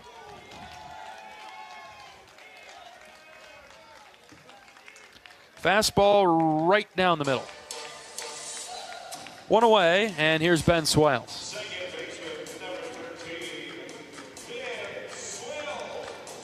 My watch just told me it's bedtime.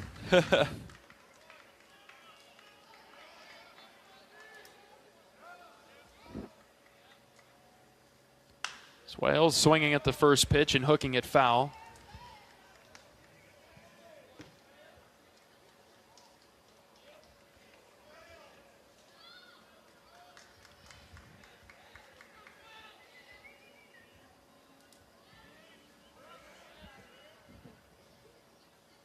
Oh, 0-1 is a breaking ball for a strike. 0-2. This is moving quickly now. Boy, Good news or bad news? Well, not for a good reason. Grable's 0-2 to Swales. Just out. Whew. Ball and 2 strikes now. Yeah, I mean, Indiana pitching 66% strikes. Iowa now up to 52 as Whitlock's come in and done a nice job kind of settling in. Up to 52. That tells the story. 1-2 is swung on and missed. Back-to-back strikeouts for Grable, 2 down. Yeah, that's just, here's 94. I don't think you can hit it. Grable was right that time.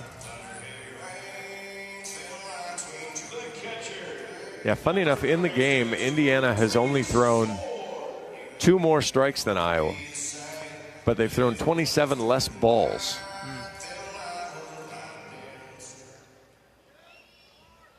2 outs for Reese Moore. 5-0 Hoosiers in the 7th.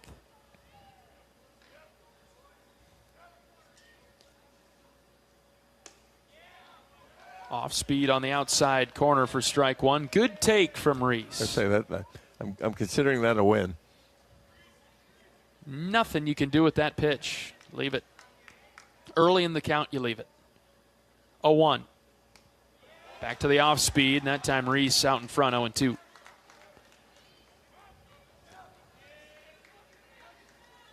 There'll be nothing better than an off day tomorrow. I suppose that is the great news of the game getting moved up from Friday to Thursday if this is the way it was going to work. 0-2 is just outside. I tell you what, I see practice on the schedule tomorrow. Maybe just go warm up, and I heard Coach talk about it yesterday. Send them all fishing again? Yeah, some of the guys just need to get away from the game for a little bit. Now we're in the home stretch here. I mean, this is it. Reese sends a comebacker right back to Grable, and he'll flip it over to first for a very quick 7th inning. 5-0 Indiana. We're back for the 8th after this. This is Hawkeye Baseball from Learfield. Are aches, pains, or injuries keeping you on the sidelines? At Athletico, our movement experts are here to help you turn your setbacks into comebacks and create a personalized game plan for your recovery. With no prescription or referral needed, Athletico Physical Therapy is where your comeback story begins.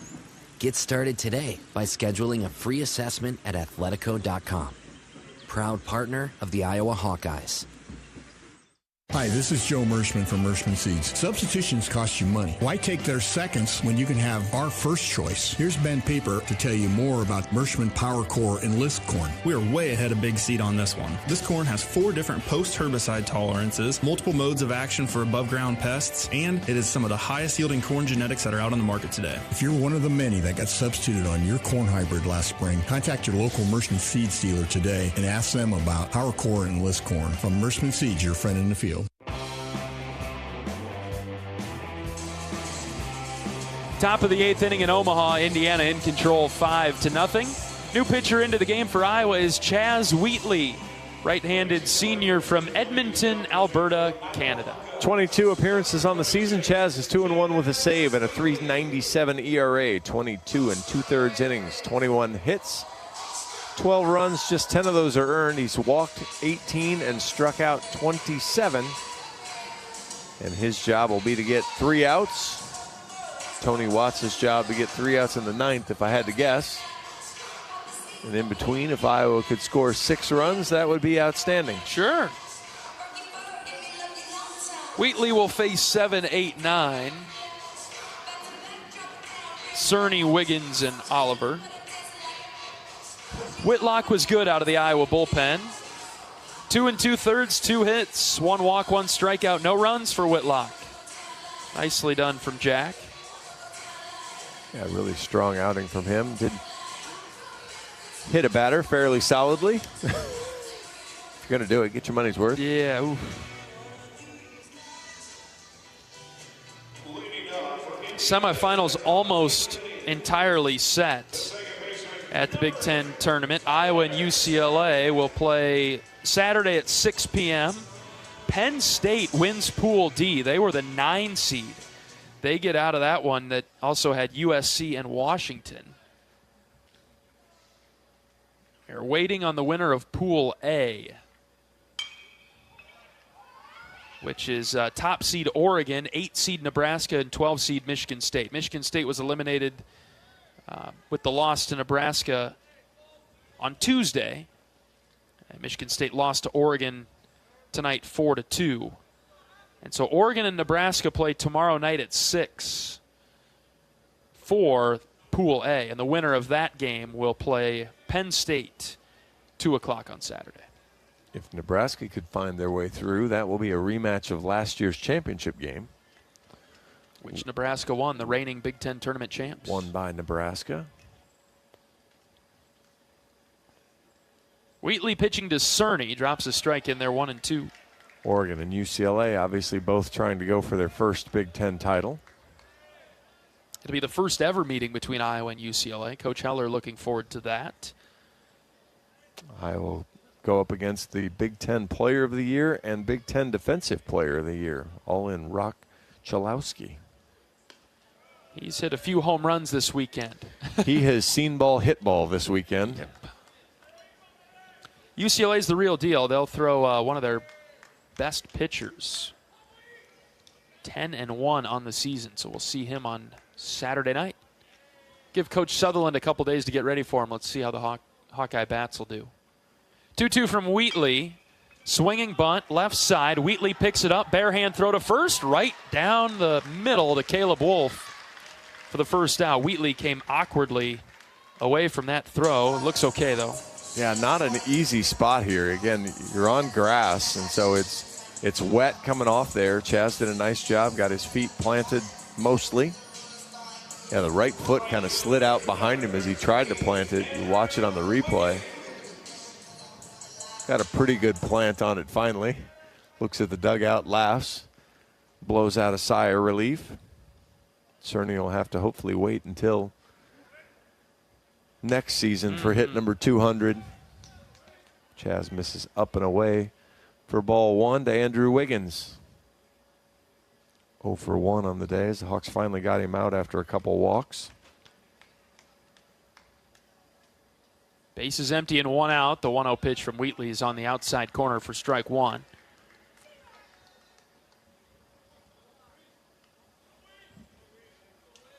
Top of the 8th, 5-0 Hoosiers. Wheatley from the stretch, kicks and fires. Sharp line drive. Oh. Foul over to the left side. That kid did a nice little happy dance to get out of the way. Full matrix move there to limbo out of the road. And then the ball ricocheted right down below at the feet and still got it. So it was good work. Somehow it pinballed around down there around him. Didn't have to take it off the hip or anything. Chaz delivers the 1-2. Low outside corner, strike 3 called. He gets Wiggins, 2 down. Good job from Chaz here so far in the 8th. See if he can finish it up here by getting Jason Oliver. Clean from Chaz. Really nicely done so far. Oliver also 0 for 1. Walked and scored a run in the third. RBI sac fly in the fourth. Hawks finally got him out without being productive in the sixth. Good bender there from Chaz. Didn't have enough snap to get it back in the zone. It stayed inside on Oliver for ball one.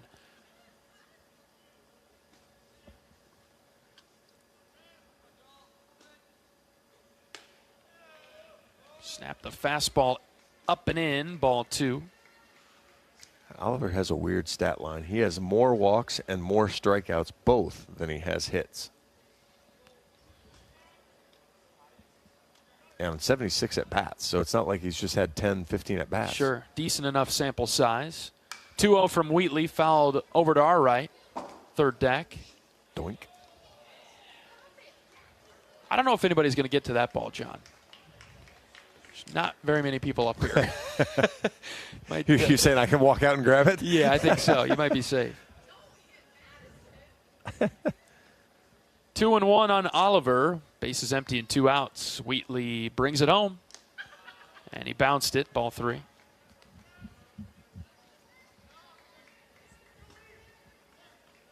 Pretty sure I'm sleeping in tomorrow. Yeah. Just telling you right now.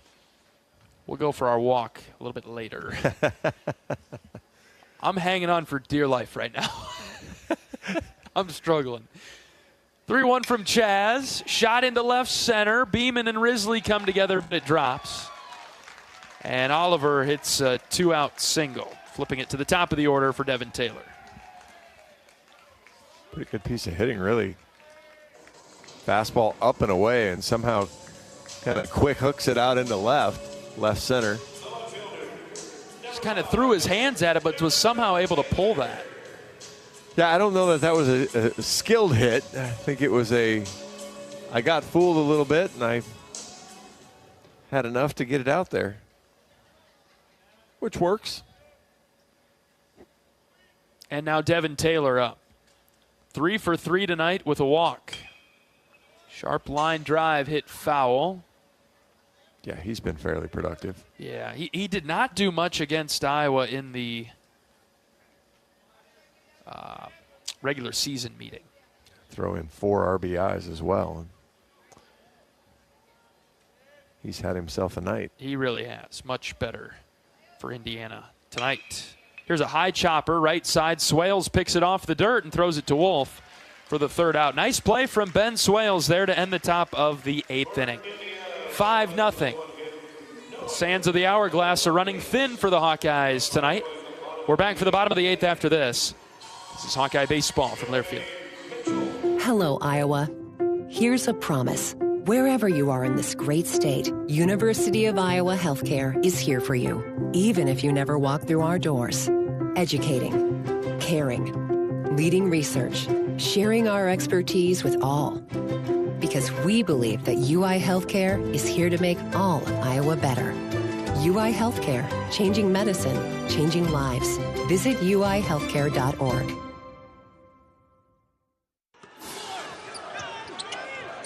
Hello, Hawkeye fans. This is Ben McCullum, the head coach of the Iowa men's basketball team. Returning to Iowa City as the head coach is a dream come true.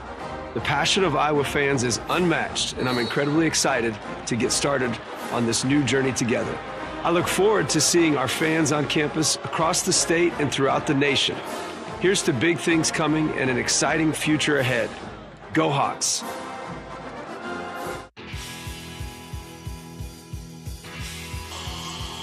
Bottom of the 8th inning at Charles Schwab Field in Omaha. Iowa down 5-0 in a game that fortunately doesn't mean anything really for the Hawkeyes in terms of the Big Ten tournament. We still are into the championship bracket. The semifinal game coming up Saturday at 6 o'clock against UCLA. Win that, and the Hawks are in the championship game for the 2nd time in 3 years. We'll take things pitch by pitch against UCLA on Saturday. Tonight, just one of those nights Iowa has not played well offensively. Indiana able to get on the board with a 3-run home run in the third, added a couple more in the fourth.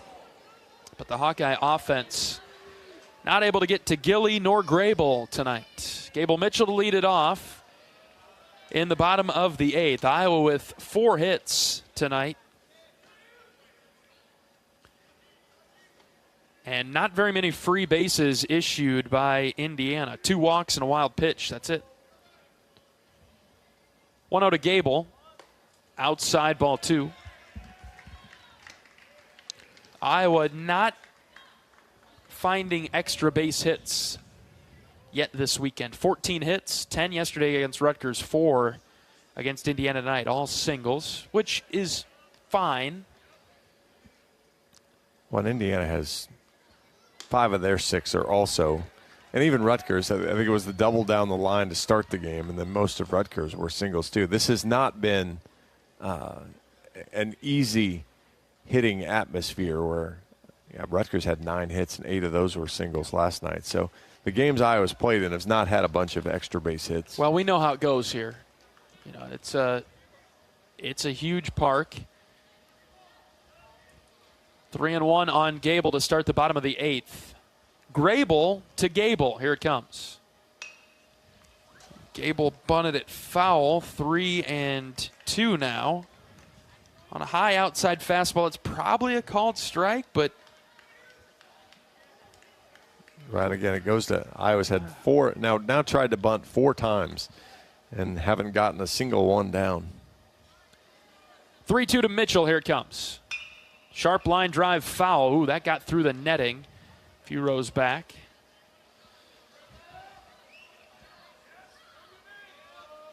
I think I got more sun today than I anticipated. Got a little color? Got a little burn? So. I don't know that. I can't tell. We'll just see how long it takes me to percolate. Hawkeye fan got that foul ball, though. Gable battling hard, fouling off another pitch. We've seen a few other games. I mean, Oregon and Michigan State tonight, there was nothing too thrilling about the offensive performances there. We have not had very many high-scoring games in this tournament, which we've come to expect over the years. Another payoff pitch to Mitchell in the 8th. Here it comes. Gable lined it foul past Coach Bowe at third. The highest scoring game, 8-6 UCLA over Illinois yesterday morning. UCLA used 9 pitchers in that game. Only used 5 today, so they have plenty of fresh and available arms for Saturday for the Hawkeye game. They are set up. Count still full for Gable. Next pitch to him. Here it comes. Fouled back again.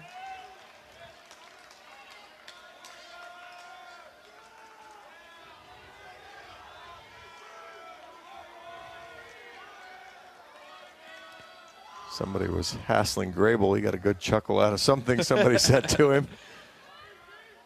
Has Gable always used the bright yellow bat? You're usually the one that notices all that. Yeah, I think it's been recent. But I don't know that it's been the whole season.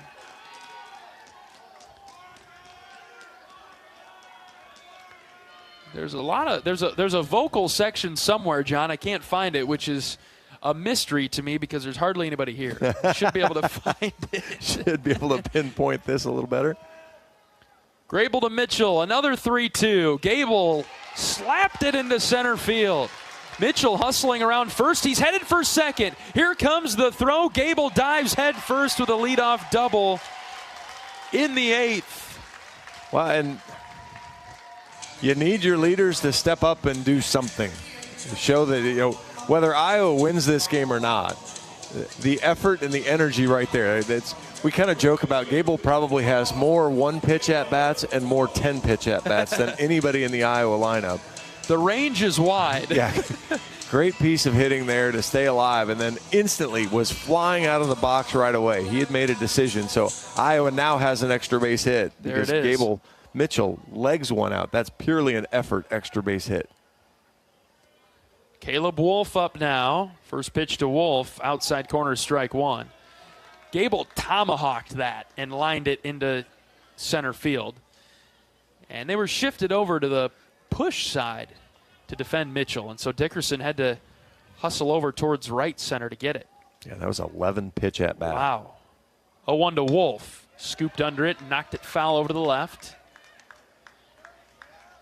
Caleb's had a nice night. 2 for 3 with a couple of singles. He could use one here. Iowa down 5-0, bottom 8. But down in the count, 0-2. Grable set, the right-hander checking on Mitchell, and now pitching. And Wolf chased one way outside. Totally fooled on the pitch from Grable, one away.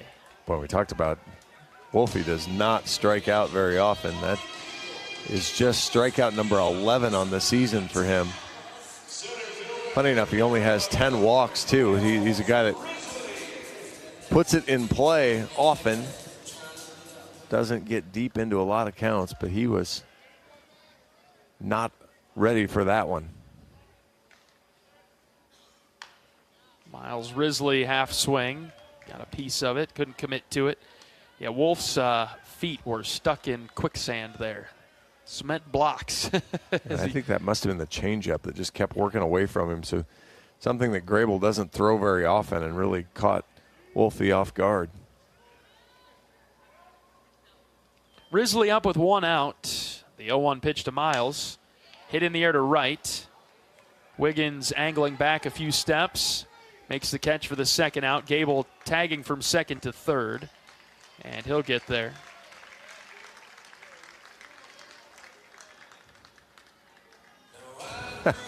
When Grable was backing up third, he clipped Mitch Bowe, knocked his glove off. I saw that. That was strange. Let's not get shut out tonight, boys. Frost is up with 2 outs, runner at third. This is the first runner to third since the first inning.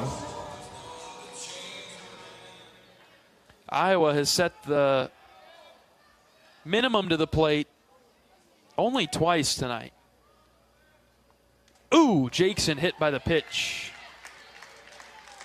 But a lot of Iowa's light traffic has come with 2 outs. Yeah, I mean, you go back to the first inning, it was second and third, 1 out. That was kind of the, when Iowa didn't come through in that spot. But to your point then, a 2-out single by Caleb Wolf. Jackson Frost led off the 4th with a single, but then 3 straight outs. Ben Swales led off the 5th with a single, and then 3 straight outs. Kellen Strohmeyer struck out with 2 outs, but made it to first. Ben Wilmus will make a pinch hit appearance. How about this? Ben Wilmus will give it a shot. He's been out due to injury for the past couple weeks.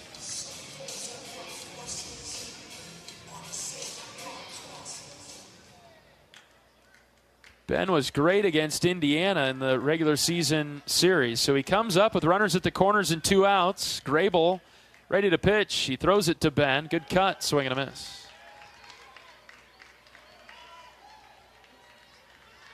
Ben, a .313 batter, how we've missed Wilmus. No balls, 1 strike with 2 outs. Grable's pitch to Ben. Swing and a miss, 0-2. 94 and 94. And unfortunately now although he does, again, he's got such a good fastball. He likes to work that top of the zone with 2 strikes. Grable ready. The pitch to Wilmus. Slider away. Ball 1. Wilmus batting for Strohmeyer here. So you think Nelson into right. I don't think Ben is going to be going out to right. Yeah, Ben is not going to be playing the field. Counts 1-2 on Wilmus. Next pitch, we'll wait for it. Lob over to first.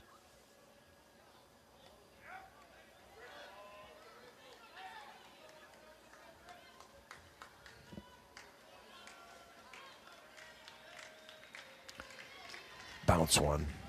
Let's get on the board. 1-2 to Ben. That's up. 2-2.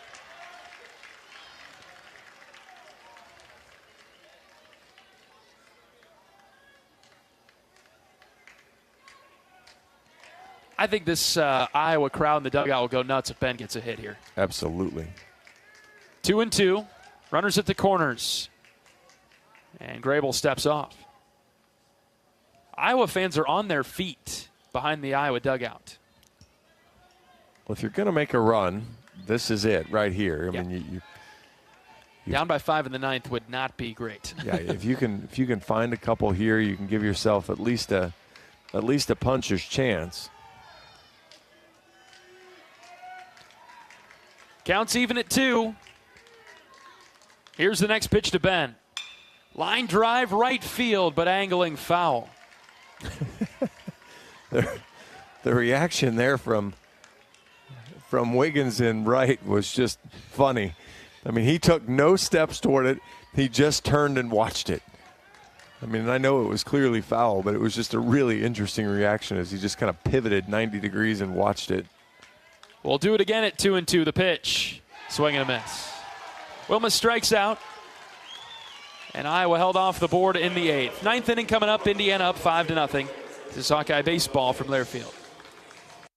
What a season! Pioneer brand Z-Series Enlist E3 soybeans made that farmer very happy. And his team is running out with buckets. Let's cut to Chris in the field. Those buckets are filled with Pioneer brand Z-Series Enlist E3 soybeans, and they're getting poured. The fastest growing trait technology all over his head. He's a good sport. He got great yields. See why more farmers are switching to America's #1 soybean trait technology at pioneer.com/grow-enlist. Hey Iowa, it's George Kittle, tight end for the San Francisco 49ers and proud former Hawkeye.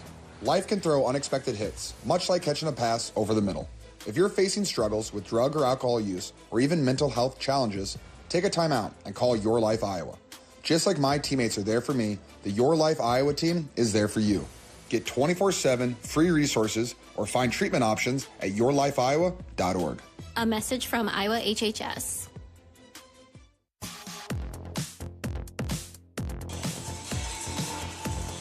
Top of the 9th inning in Omaha. New pitcher into the game for Iowa is Anthony Watts, right-handed junior from Clive. Watts will pitch the 9th.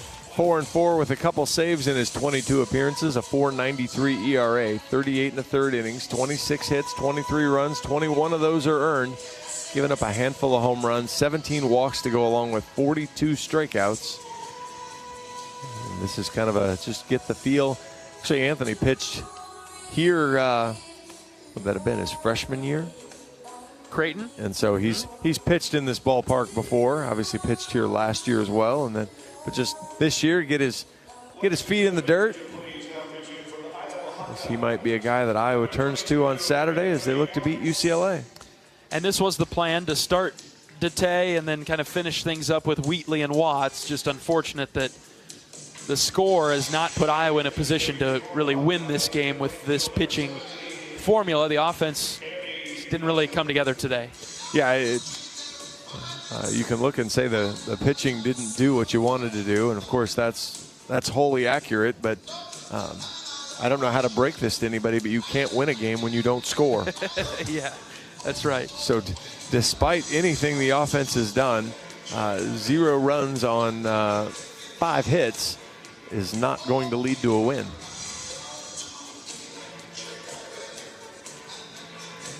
And so Watts will face 2, 3, and 4. Dickerson, Hanley, and Denny in Indiana's last inning of competition of their season.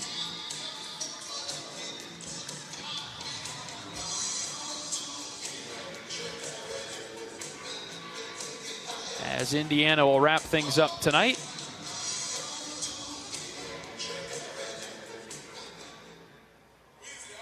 Iowa plays on Saturday night at 6 against UCLA. All right, what do we think? We think Marty? You think Coach Sutherland up here tonight? I think you will. I think you'll be in for a treat. Andy Nelson is in right field. Good catch. For, technically for Wilmus, but for Kellen Strohmeyer. All right, Watts ready to pitch to Dickerson. First one from Tony. Strike 1. Yeah, I think Marty will come up. All right. And I'll get ready. He told you about exactly what I told you to tell you yesterday, too, didn't he? Good solid approach for 5-6 innings and mumble cursing under his breath for the last 3 or 4 innings. And unfortunately, that's what's carried over to today. Yeah. The 5-6 inning good approach didn't make its way into today. The 3 or 4 later innings is what carried over. 0-2 from Watts is hit foul out of the park over to the right. 96 from Anthony. Where'd that come from? He's got mid-90s, but I don't know if I've seen 96 from him this year. No, 94, 95 seems to be where he kind of caps for the most part. Watts going from the stretch, facing Dickerson, who's 0 for 2, 2 strikeouts, 2 walks. The pitch in the dirt.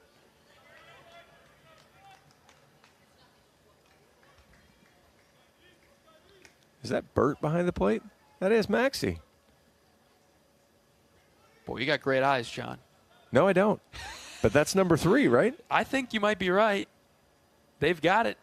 It's Bert. Max Bert catching for Iowa now.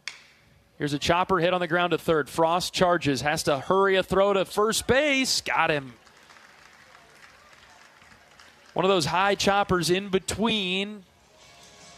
And Frost cleanly gets it over to first. 1 down in the 9th. Birdie is one of the all-timers. I mean, you and I were talking about it because, he's he's the bullpen catcher. And when Reese Moore was like one of the on-deck guys or made an out or was on base, I guess made an out or was figuring out, Birdie would run down and catch the warm-up throws from the catcher or from the pitcher, and then he'd have to hustle back down there. Also Big Ten Sportsmanship Award winner for the Iowa Hawkeyes. I mean, just again an all-around great teammate and just a fun guy to hang out with and hear some of the stories. Bert, a redshirt freshman from Mason City, attended Newman Catholic High School. He was a pregame interview in Seattle, John. Oh, nice. And let me tell you, take interviewer aside, hands down one of the best interviews of the season. Watts pitching to Hanley here, throws one by him, 2-1. Very well-polished, great interview. I think we got maybe 7 minutes. Have you seen him without a smile on his face? No. I mean, that's the fun part. And, I don't know how or where he would have fit into the lineup last year if he would have as a freshman. Obviously, the knee injury. Ball in the dirt there, 3-1. Obviously, the knee injury really queued him up there as Iowa had a bad day at practice that year. Yes, yeah. There was a couple days there where Iowa was just picking off catchers left and right. Watts 3-1 to Hanley, far outside, ball 4. And, the times I saw him last year, as he was going through rehab and doing his thing, again, always with a smile, always just ready to go. And, that's carried over to this year, and he's just been we've got some good stories. I joked with him. One of the stories I got told during the Oregon series, I'm like, hey, I'm going to attribute this to you as we drop it out there. And then we didn't, but that was kind of the joke with it. Oh, yeah, we didn't do it so you could make sure you won the Sportsmanship Award. Indiana's got a pinch hitter here in the 9th. Tyler DiMartino. He's a 5th year for the Hoosiers, outfielder, right-handed hitter. 2 for 9 on the season.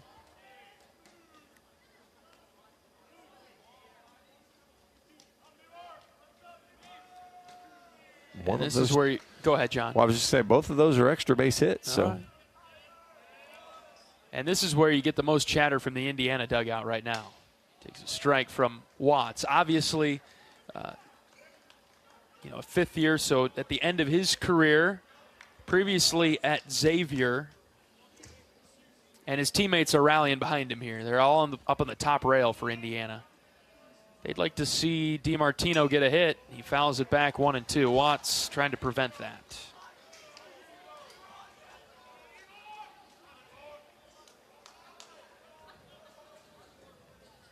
5-0 Hoosiers in the ninth.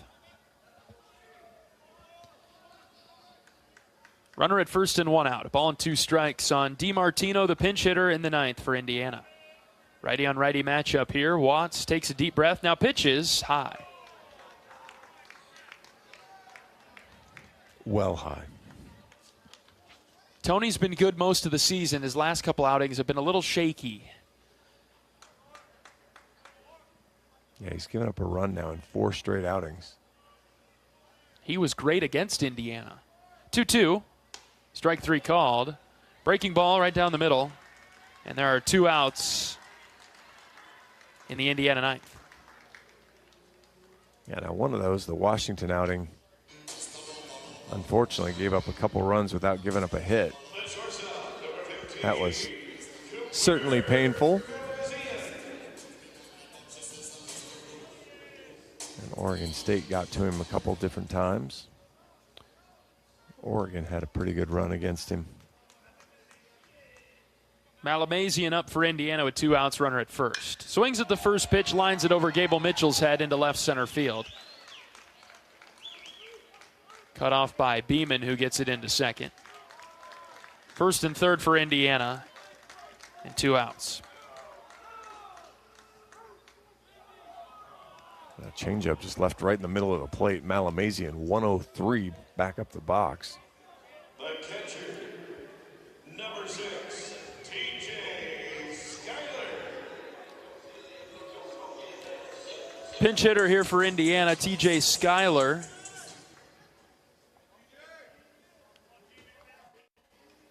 First at bat for Schuyler tonight.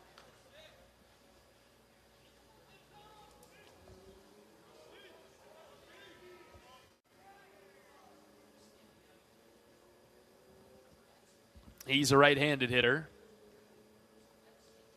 First pitch from Watts upstairs. Iowa has Wood, Beeman, and Swales due up 7, 8, 9 in the ninth. We'll see if Iowa sticks with that trio or if the Hawkeyes make any changes.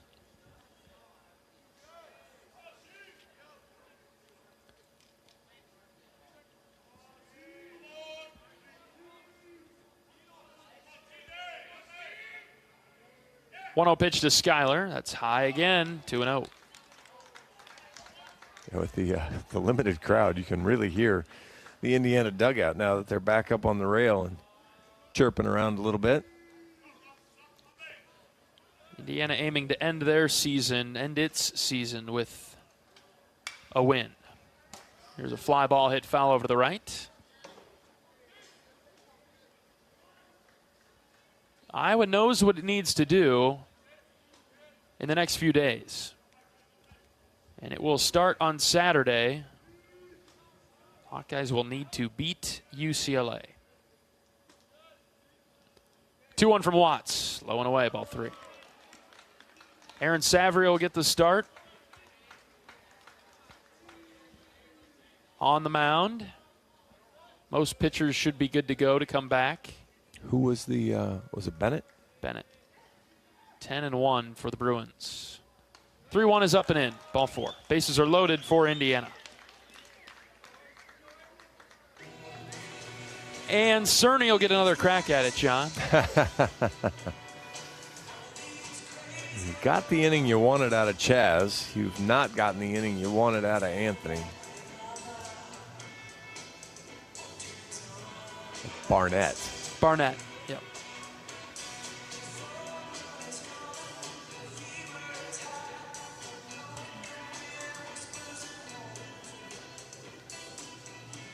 Yeah, his last 2 starts pretty solid against Northwestern and Illinois. Got roughed up by USC before that.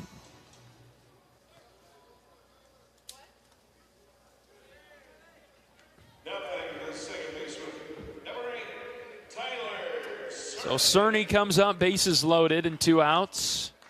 We're in the ninth. Indiana 5, Iowa nothing. Watts deals, and Cerny hits it foul straight back to our right a bit.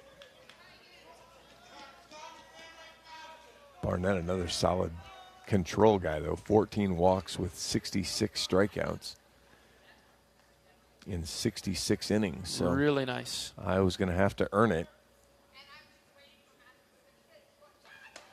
Upstairs to Cerny, 1-1. But he's a guy that doesn't go deep into games for whatever reason. Those pitch counts aren't insanely high. They're in the 70s for the most part, aren't they, John? If I can. He's got a couple. His last two, 90, 94. Okay. He got chased at 75 in the other game, but 1-1 fouled back to the netting.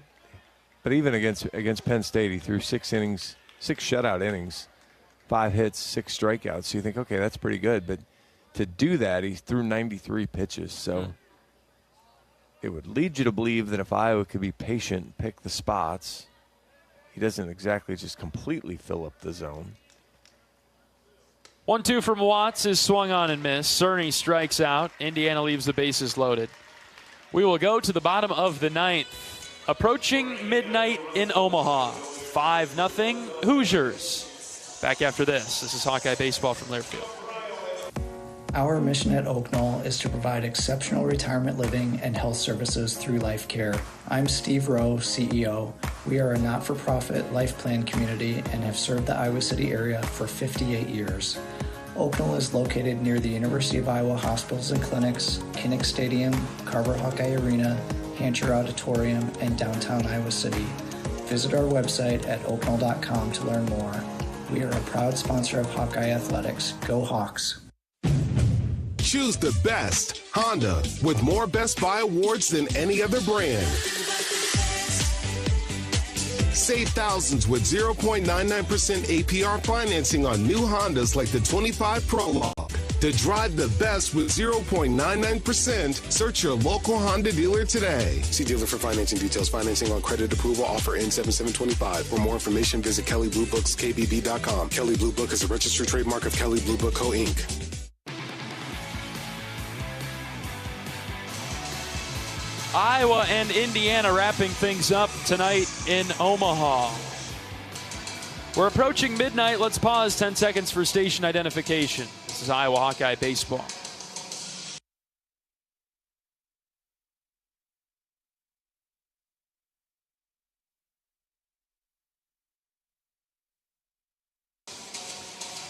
Indiana leads 5-0 in the bottom of the 9th. Last chance for the Hawkeyes tonight. We'll see a couple of pinch hitters. Looks like Cooper Schulte and Connor Hennings will get a crack at things. Schulte will lead it off.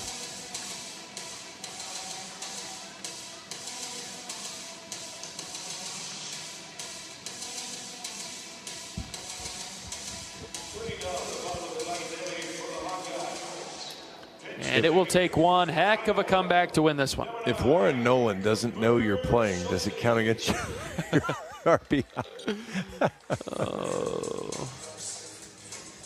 It's going to hurt us a little bit tonight, John. Yeah, it'll drop Iowa probably down to about 77 in the RPI. So, because the teams are just so bunched from 65 to 77. Again, Iowa with a chance to jump all the way up to 64 with a win, but just never really got off the runway tonight. No, and they didn't capitalize in the first. You kind of felt like that was a spot with runners in scoring position, less than 2 outs. You know, again, we talked about it early. Schulte went around on the 1-1. Took forever to appeal down there. Felt like if Iowa could have scored there, you know, Indiana's attention level might have disappeared. And even as Ben mowed him down in the second as well, but a couple of free bases and the Devin Taylor home run. And here's a comebacker to Grable. He throws out Schulte, 1 down in the 9th. And while they haven't exactly been offensive juggernauts, the pitching's been fantastic on the Indiana side. Total opposite of what we saw in Iowa City from this duo of Indiana pitchers. Yeah, they've gone with their Saturday and Sunday starters, who Iowa really rocked in both games. And Iowa has not rocked them today. Here's Connor Hennings, pinch hitting for Jackson Beeman. First pitch to Henne, good cut, swung on and missed. Chin high fastball. Connor nearing the end of his career. 0-1. Fouled back.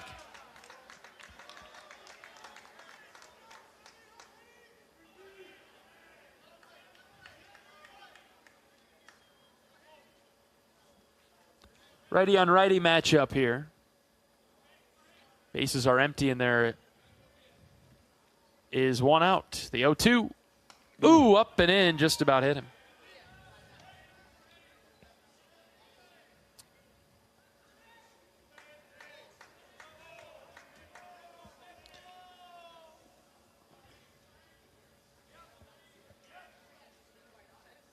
One-two to Hennings. Popped up on the infield, first base side. Hanley's got it, 2 down. 74-degree launch angle. Iowa's had a number of straight-up balls today. Second baseman, number 13, Ben Swales.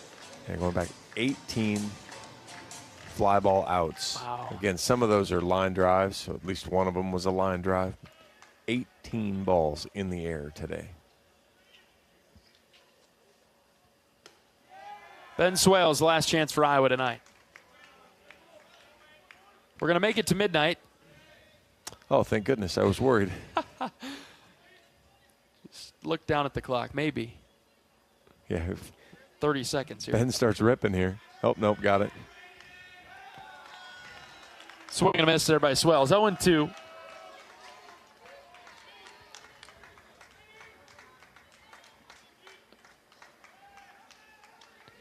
Let's not think about this game ever again. 0-2 to Swales. Swing and a miss. Indiana shuts out Iowa tonight 5-0. The Hoosiers will end their season at 32-24. The Hawkeyes fall to 33-21-1, and Iowa will play in Saturday's semifinal against UCLA. Got to really bring it in that one against the Bruins after the Hawkeyes fall tonight 5-0 to Indiana. We'll get into postgame after this. This is Hawkeye baseball from Learfield. When the game goes into overtime, but the game goes into overtime. The choice to enjoy is easy. Bud Light. Easy to drink, easy to enjoy. Enjoy responsibly. Anheuser-Busch, Bud Light Beer, St. Louis, Missouri. Get a great deal on select Kubota equipment. The BX Series is the #1 selling subcompact tractor in the U.S. The versatile lineup is built to help you make the most of your land. Right now at participating dealers, get a Kubota compact tractor for $0 down, 0% APR for up to 60 months. Plus, save up to $1,500 on select equipment. Now through September 30th, see us or go to KubotaUSA.com/disclaimers for full disclaimer. Check out Kubota's winning lineup. Visit KubotaUSA.com to find your local dealer.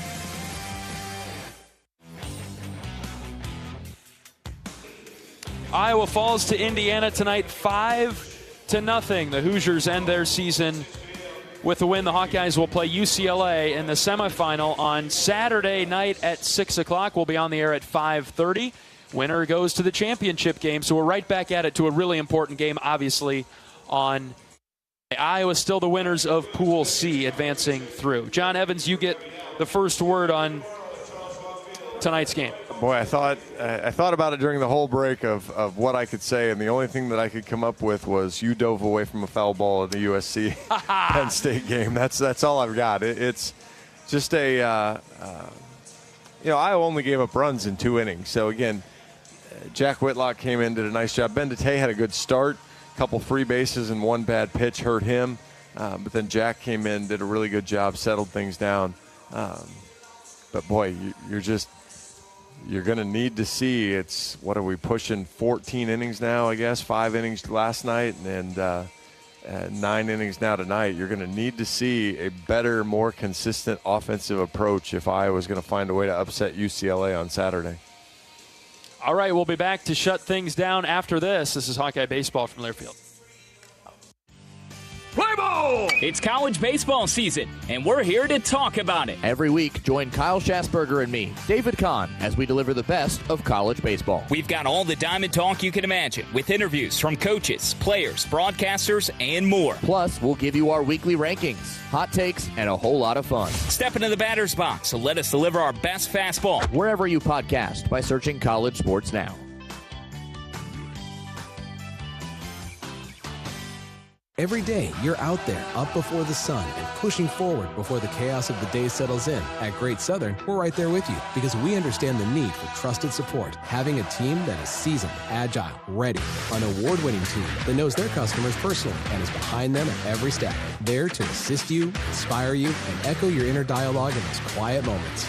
Keep going.